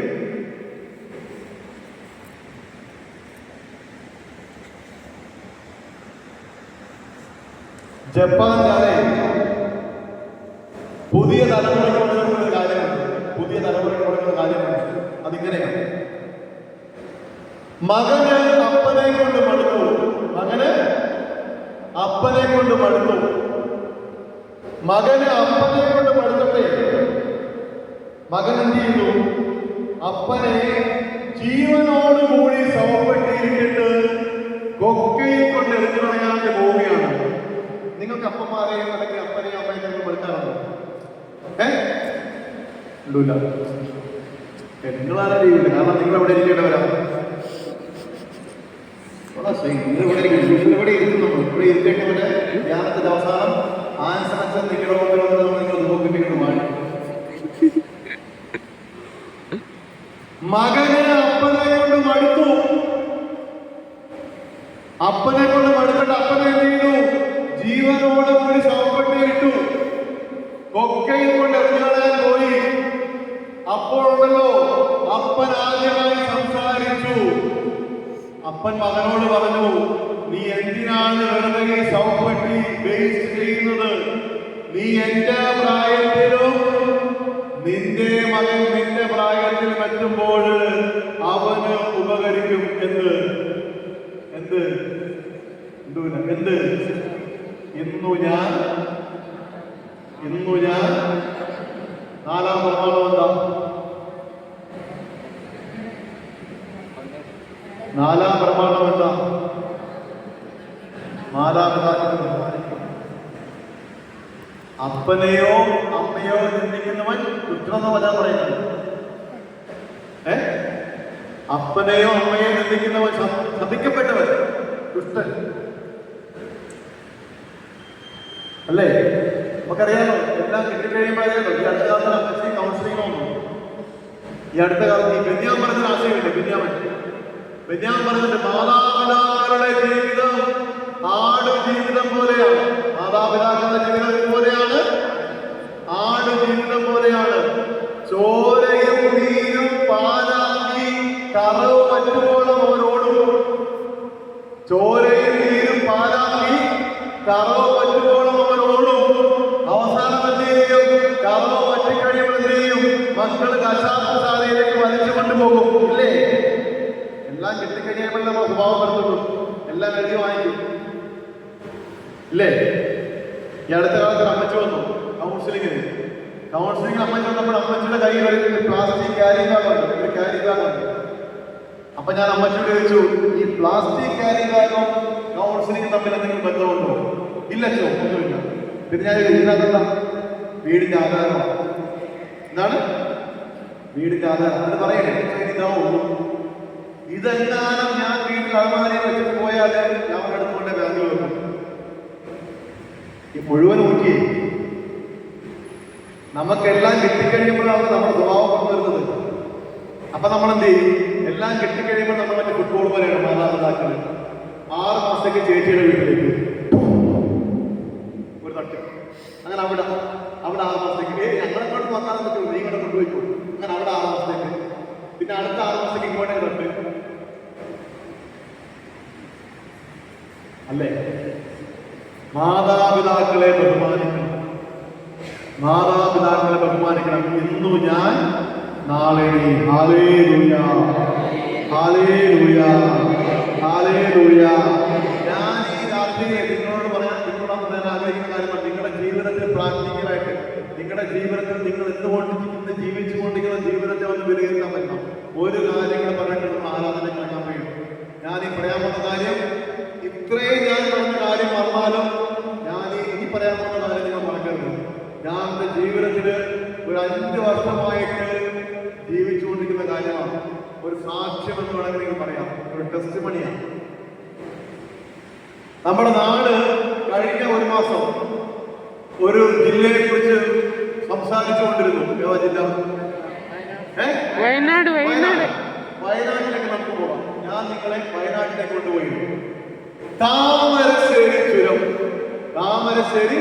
ചുരം. ഞാൻ ഈ പറയുന്ന കാര്യം നിങ്ങൾ ജീവിതത്തിൽ പ്രാവർത്തികമാക്കണമെങ്കിൽ ഐശ്വര്യമുണ്ടാകും, സമാധാനമുണ്ടാകും, ആരോഗ്യമുണ്ടാകും. ഞാൻ ഗ്യാരണ്ടി നൽകിയാണ്. കാരണം കഴിഞ്ഞ 5 വർഷമായിട്ട് ഞാൻ അനുഭവിച്ചുകൊണ്ടിരിക്കുന്ന കാര്യമാണ് നിങ്ങളോട് പറയുന്നത്, പ്രഘോഷിക്കുന്നത്. താമരശ്ശേരി ചുരം, സർക്കാരിന്റെ വണ്ടി. വെളുപ്പിന് 2 മണിക്ക് സർക്കാരിന്റെ വണ്ടിയിൽ ഒരു 50 പേര് താമരശ്ശേരി ചുരമിങ്ങനെ ഇറങ്ങുകയാണ്. എന്തിറങ്ങുന്നു? ചുരം. അപ്പൊ അറിയാലോ, കുമ്പളമല്ല, തണുപ്പുള്ള നാളാ ഇവിടെ വയനാട്. വെളുപ്പിനറിയാം, വെളുപ്പിക്കുന്നത് തണുപ്പാ, നല്ല കോളം മഞ്ഞാണ്. എല്ലാവരും നല്ല ഗാനനിദ്രയിലാണ്, കമ്പിളിയൊക്കെ കുറച്ച് ഉറങ്ങുകയാണ്. അപ്പോഴാണ് ഈ കണ്ടക്ടർ ഉണ്ടല്ലോ, ടിക്കറ്റ് എണ്ണി നോക്കുമ്പോൾ ഒരാൾ ടിക്കറ്റ് എടുത്തിട്ടില്ല. അതിനർത്ഥം 49 പേരിൽ ഒരാൾ, 50 പേരിൽ ഒരാൾ ടിക്കറ്റ് എടുത്തില്ല. 49 പേരെ ടിക്കറ്റ് എടുത്തിട്ടുള്ളൂ. ശ്രദ്ധിച്ചേക്കണേ. അപ്പൊ ഈ കണ്ടക്ടർമാർ ആരെയും ബുദ്ധിമുട്ടിക്കാതെ ഒരു കാര്യം ചെയ്യും. എന്താണ്? അവർ ചുമ്മാ ഏറിങ്ങനെ പറയും. എന്താണ്? ആരെങ്കിലും ടിക്കറ്റ് എടുക്കാൻ ഉണ്ടോ? പറയൂലേ? ഇല്ലേ? പറയും നോക്കണേ, സമയം നോക്കണം. വെളുപ്പിന് 2 മണിക്കാണ്. എല്ലാവരും നല്ല ഉറക്കത്തില്ല, ആരും മിണ്ടിയില്ല. പിന്നെ എന്ത് ചെയ്തു? ചിലരേക്ക് ഇയാളിങ്ങനെ ഇടയ്ക്കിടയ്ക്ക് തട്ടി എഴുന്നേൽപ്പിച്ചു. നല്ല ഉറക്കത്തിൽ കമ്പിളിയൊക്കെ കുറച്ച് ഇങ്ങനെ ഇരിക്കുന്നവരൊക്കെ തട്ടി എഴുന്നേൽപ്പിച്ച് വിളിച്ചു. അതുകൊണ്ട് ടിക്കറ്റ് കാണിക്കാൻ പറഞ്ഞു. ടിക്കറ്റ് കാണിക്കാൻ പറഞ്ഞു. വെളുപ്പിന് 2 മണിക്ക് ടിക്കറ്റ് എടുത്തിരിക്കെ, അത് തണുപ്പുള്ള സ്ഥലത്ത് കമ്പിളി കുറച്ചുറങ്ങുമ്പോൾ നമ്മളെ തട്ടി ഉണക്കിയിട്ട് ടിക്കറ്റ് കാണിക്കാൻ പറഞ്ഞാല് നാവിൽ നിന്ന് മത്തായിയുടെ സുവിശേഷം വരുമോ? പരിപാടി ഇപ്പോഴെന്താണ് സ്വഭാവം വരും. മത്തായിയുടെ സുവിശേഷം വരില്ല. ചെറിയ വഴക്കെല്ലാം ആര് കേട്ടു? ആർക്ക് കിട്ടി? കണ്ടച്ചത്തി കിട്ടി. അങ്ങനെ രണ്ടാമത് ചിലരേക്ക് എഴുന്നേൽപ്പിക്കപ്പോഴും ടിക്കറ്റ് എടുക്കാൻ തന്നെ കിട്ടിയില്ല. ഇനി ചടങ്ങാണ്. എന്താണ്? ഓരോരുത്തരായിട്ട് എഴുന്നേൽപ്പിക്കുകയാണ്. സമയം എത്ര മണിയാണ്? 2 മണി. ഓരോരുത്തരെ എഴുന്നേൽപ്പിക്കുകയാണ്. ഓരോരുത്തരെ ഇങ്ങനെ എഴുന്നേൽപ്പിച്ച് വന്നപ്പോൾ ദായിരിക്കുന്നു വാരം. ഞാനീ പറഞ്ഞ പോലെ ഓരോരുത്തരെയും എഴുന്നേൽപ്പിക്കുമ്പോൾ നേരത്തെ പറഞ്ഞ തെറിയും വഴക്കെല്ലാം ആര് കേട്ടിട്ടുണ്ട്? കണ്ടക്ടർ വെളുപ്പിന് 2 മണിക്ക് നോക്കണേ. അങ്ങനെ എഴുന്നേൽപ്പിച്ച് വന്നപ്പോൾ ദായിരിക്കും നടുക്ക് മഹാൻ ആര്? ടിക്കറ്റ് എടുക്കാത്ത ആള്. കണ്ടക്ടർ ചോദിച്ചു എങ്ങോട്ട് പോണം? കണ്ടക്ടർ ചോദിച്ചു എങ്ങോട്ട് പോണം? നമ്മളാണെങ്കിൽ എന്ത് ചോദിക്കും? കേട്ടില്ല, ഞാനിവിടെ ഇയാൾ എങ്ങോട്ട് പോണം? ഇയാൾ പറഞ്ഞു ബത്തേരിക്ക് പോണം. ടിക്കറ്റ് മുറിച്ച് കൊടുത്തു, പൈസ വാങ്ങിച്ചു. ശാന്തനായി സൗമ്യനായി കണ്ടക്ടർ തന്റെ സീറ്റിൽ പോയിരുന്നു. ചോദ്യം ഇതാണ്, ഇത്രയും വഴക്കവും തെറിയും ഈ കണ്ടക്ടർ കേട്ടിരിക്കെ ഈ കണ്ടക്ടറിൽ നിന്ന് ശാന്തതയും സൗമ്യതയും നമ്മൾ പ്രതീക്ഷിച്ചിരുന്നു. പൊട്ടിത്തെറിക്കാനും ചീത്ത പറയാനും വേണമെങ്കിൽ അയാളെ ടിക്കറ്റ് എടുക്കാത്തവരെ വണ്ടിയിൽ നിന്ന് പുറത്താക്കാനുള്ള അധികാരം ആർക്കുണ്ട്? ചില മനുഷ്യർ ഇങ്ങനെയാണ്. ചിലർ ഇവിടെ ഉള്ളതെന്നാണ് വലിയ ശാന്തതയും സൗമ്യതയും കൂടെ ജീവിക്കും. നിങ്ങൾ നോക്കിക്കേ, എത്ര പെട്ടെന്നാണ് 50 പേര് യാത്ര ചെയ്യുന്ന KSRTC വണ്ടിയിൽ ഈ മനുഷ്യന്റെ സൗമ്യതയും ശാന്തതയും കൊണ്ട് അവരുടെ ഹൃദയത്തെ സ്വാധീനിച്ചത്. ഇല്ലേ? ഉണ്ടോ? ഉണ്ടോ? ചില മനുഷ്യർ ഇങ്ങനെയാണ്, സ്പൈക്ക് എന്നൊക്കെ പറയും. ദൈവത്തിന്റെ ചാരന്മാരായിട്ട് പ്രവർത്തിക്കും. എങ്ങനെയാണ്? ദൈവത്തിന്റെ ചാരന്മാരായിട്ട്. മത്തായിയുടെ സുവിശേഷം 5-ാം അധ്യായം 5-ാം വാക്യം, ശാന്തശീലർ ഭാഗ്യവാന്മാർ, അവർ ഭൂമി അവകാശമാക്കും. നിങ്ങൾ നോക്കിക്കേ, ശാന്തതയും സൗമ്യതയും കൈവടിയരുത്. സുനാമി ഉണ്ടാകും, പൊട്ടിത്തെറികൾ ഉണ്ടാകും. ഈ ശാന്തതയും സൗമ്യതയും വെടിയരുത്. ചില മനുഷ്യർ കുമ്പള പള്ളിയിൽ കാണും, അല്ലെങ്കിൽ നിങ്ങളുടെ ഈ പരിസരത്തുണ്ടാവും. അവര് നടന്നു പോകുമ്പോഴേ ഒരു കരിയില പോലും അനങ്ങൂല. അത്രമാത്രം ശാന്തതയും സൗമ്യതയൊക്കെയാണ്. ഞാൻ പറയേണ്ട ആവശ്യമില്ലല്ലോ. നിങ്ങൾ ചുമ്മാ ധ്യാനിച്ചോ. നാളെ രാവിലെ എഴുന്നേൽക്കുകയാണ് ഒരു 6 മണിക്ക്, ഓരിച്ചൊരിയുന്ന മഴയുമുണ്ട്. അപ്പൊ നിങ്ങൾ രാവിലെ മക്കളെ സ്കൂളിൽ വിടാൻ വേണ്ടിയതാണ് ദോശ കൊണ്ടിരിക്കുകയാണ്. എന്താണ്? ദോശ കൊണ്ടിരിക്കുകയാണ്. അപ്പോഴാണ് നിങ്ങളുടെ ഭർത്താവ് നിന്നെ കെട്ടിയതോടുകൂടിയാണ് ഞാൻ ഈ പരുവത്തിലായത്, നിന്നെ കെട്ടിയതോടുകൂടിയാണ് ഞാൻ നിന്റെ വീട്ടുകാരെ സഹായിക്കാതെ ഞാൻ എങ്ങനെയായത്. അങ്ങനെ പറഞ്ഞ് നമ്മൾ തലനിന്നും. തലനിന്നുമ്പോൾ നമ്മൾ സകല നിയന്ത്രണവും വിടും. ഏത്? സകല കൺട്രോളും പോകും. പോയിട്ട് നമ്മൾ ചട്ടകപ്പെടുത്തുന്ന പാലമാണെന്ന് കുത്താനായിട്ട് വരുമ്പോൾ ഇവിടെ എന്ത് വിചാരിക്കണം? എന്ത് വിചാരിക്കണം? അപ്പം മത്തായിയുടെ സുഖേണ്ടെന്ന് ഓർക്കൂല, എനിക്ക് ഉറപ്പാണ്. അപ്പൊ നിങ്ങൾ താമരശ്ശേരി ചുരം ഓർക്കണം. അങ്ങനെ ചുരം ഓർത്താൽ ആരോഗ്യം ഉണ്ടാവും, ആയുസ് ഉണ്ടാവും. വെറുതെ പോയി അടിമാറ്റില്ല. ഈ അടുത്ത കാലത്ത് ഒരു കൗൺസിലിംഗ് വന്നു. അമ്മ വന്നു, മോളുണ്ടായിരുന്നു, മരുമോനുണ്ടായിരുന്നു, അപ്പനുണ്ടായിരുന്നു, 4 പേരുണ്ട്. ഈ മോൾ നോക്കിയപ്പോൾ കയ്യിൽ ഒരു ബാൻഡേജ് ഉണ്ട്, മരുമോളുടെ കയ്യിൽ. അപ്പൊ ഞാൻ കൗൺസിലിംഗ് ആകുമ്പോൾ ഞാൻ അവരോട് കയ്യെത്തി പേടി. അവള് പറയാത്ത ബാത്റൂമിൽ തെന്നി വീഴണമെന്ന് പറഞ്ഞു. ബാത്റൂമിൽ തെന്നി വീഴണമെന്ന് പറഞ്ഞു. സംഭവം അതല്ല, തെറ്റോസി അമ്മയെ ഞാൻ കണ്ട്. അപ്പൊ അമ്മോട് അച്ഛോ അവള് കള്ളം പറഞ്ഞ അങ്ങനെയല്ല, ലവം പിടിച്ച് തിരിച്ചു വെച്ചതാ. ലവം പിടിച്ച് തിരിച്ചു വെച്ചതാണ്. അതുകൊണ്ട് ഈ നാമത്തെ സൂക്ഷിക്കണം. ഈ എത്ര പേമാരിയും കാറ്റും പ്രക്ഷോഭവും സകല നിയന്ത്രണവും വിടും. ഞാൻ എല്ലാവർക്കും കൂടെ പറയാണ്, കന്യാകുളത്തിലും താമസിക്കുമ്പോഴാണ് എല്ലാവർക്കും കൂടെ പറയാണ്, എല്ലാ നിയന്ത്രണവും വിടും.